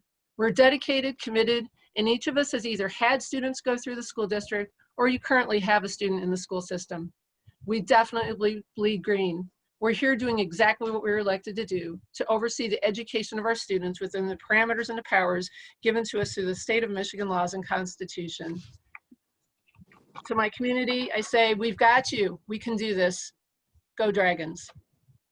Thank you, Birgit. Nate? Welcome, Mary Jo. Welcome to the two new people. Certainly exciting and brave time to enter into this.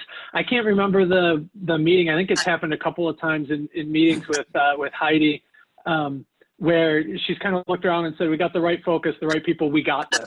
And she's got a way of saying that. This is look forward and we got this. And that's been in my head a lot recently, and especially today. And never been more confident that together we got this. Thanks. Thank you, Nate. And finally, I'd just like to extend my thanks to all the people who were involved with graduation and making that an extreme success and one of the most memorable events in Lake Orion in quite some time, and something the graduates will talk about their entire lives. And the other thanks goes to all the people who have worked to fine-tune the plan that we're going to execute the day after Labor Day, to make sure that we're providing the best possible education for students in Lake Orion. And I just wish that people in this community could see behind the scenes at the extent of work that's been invested in this plan. It has been extreme. And And I'm confident that the outcome is going to be a positive one and a pleasant surprise for a number of people. So on that basis, our meeting is adjourned, and I thank all of you for all your good work. Good night.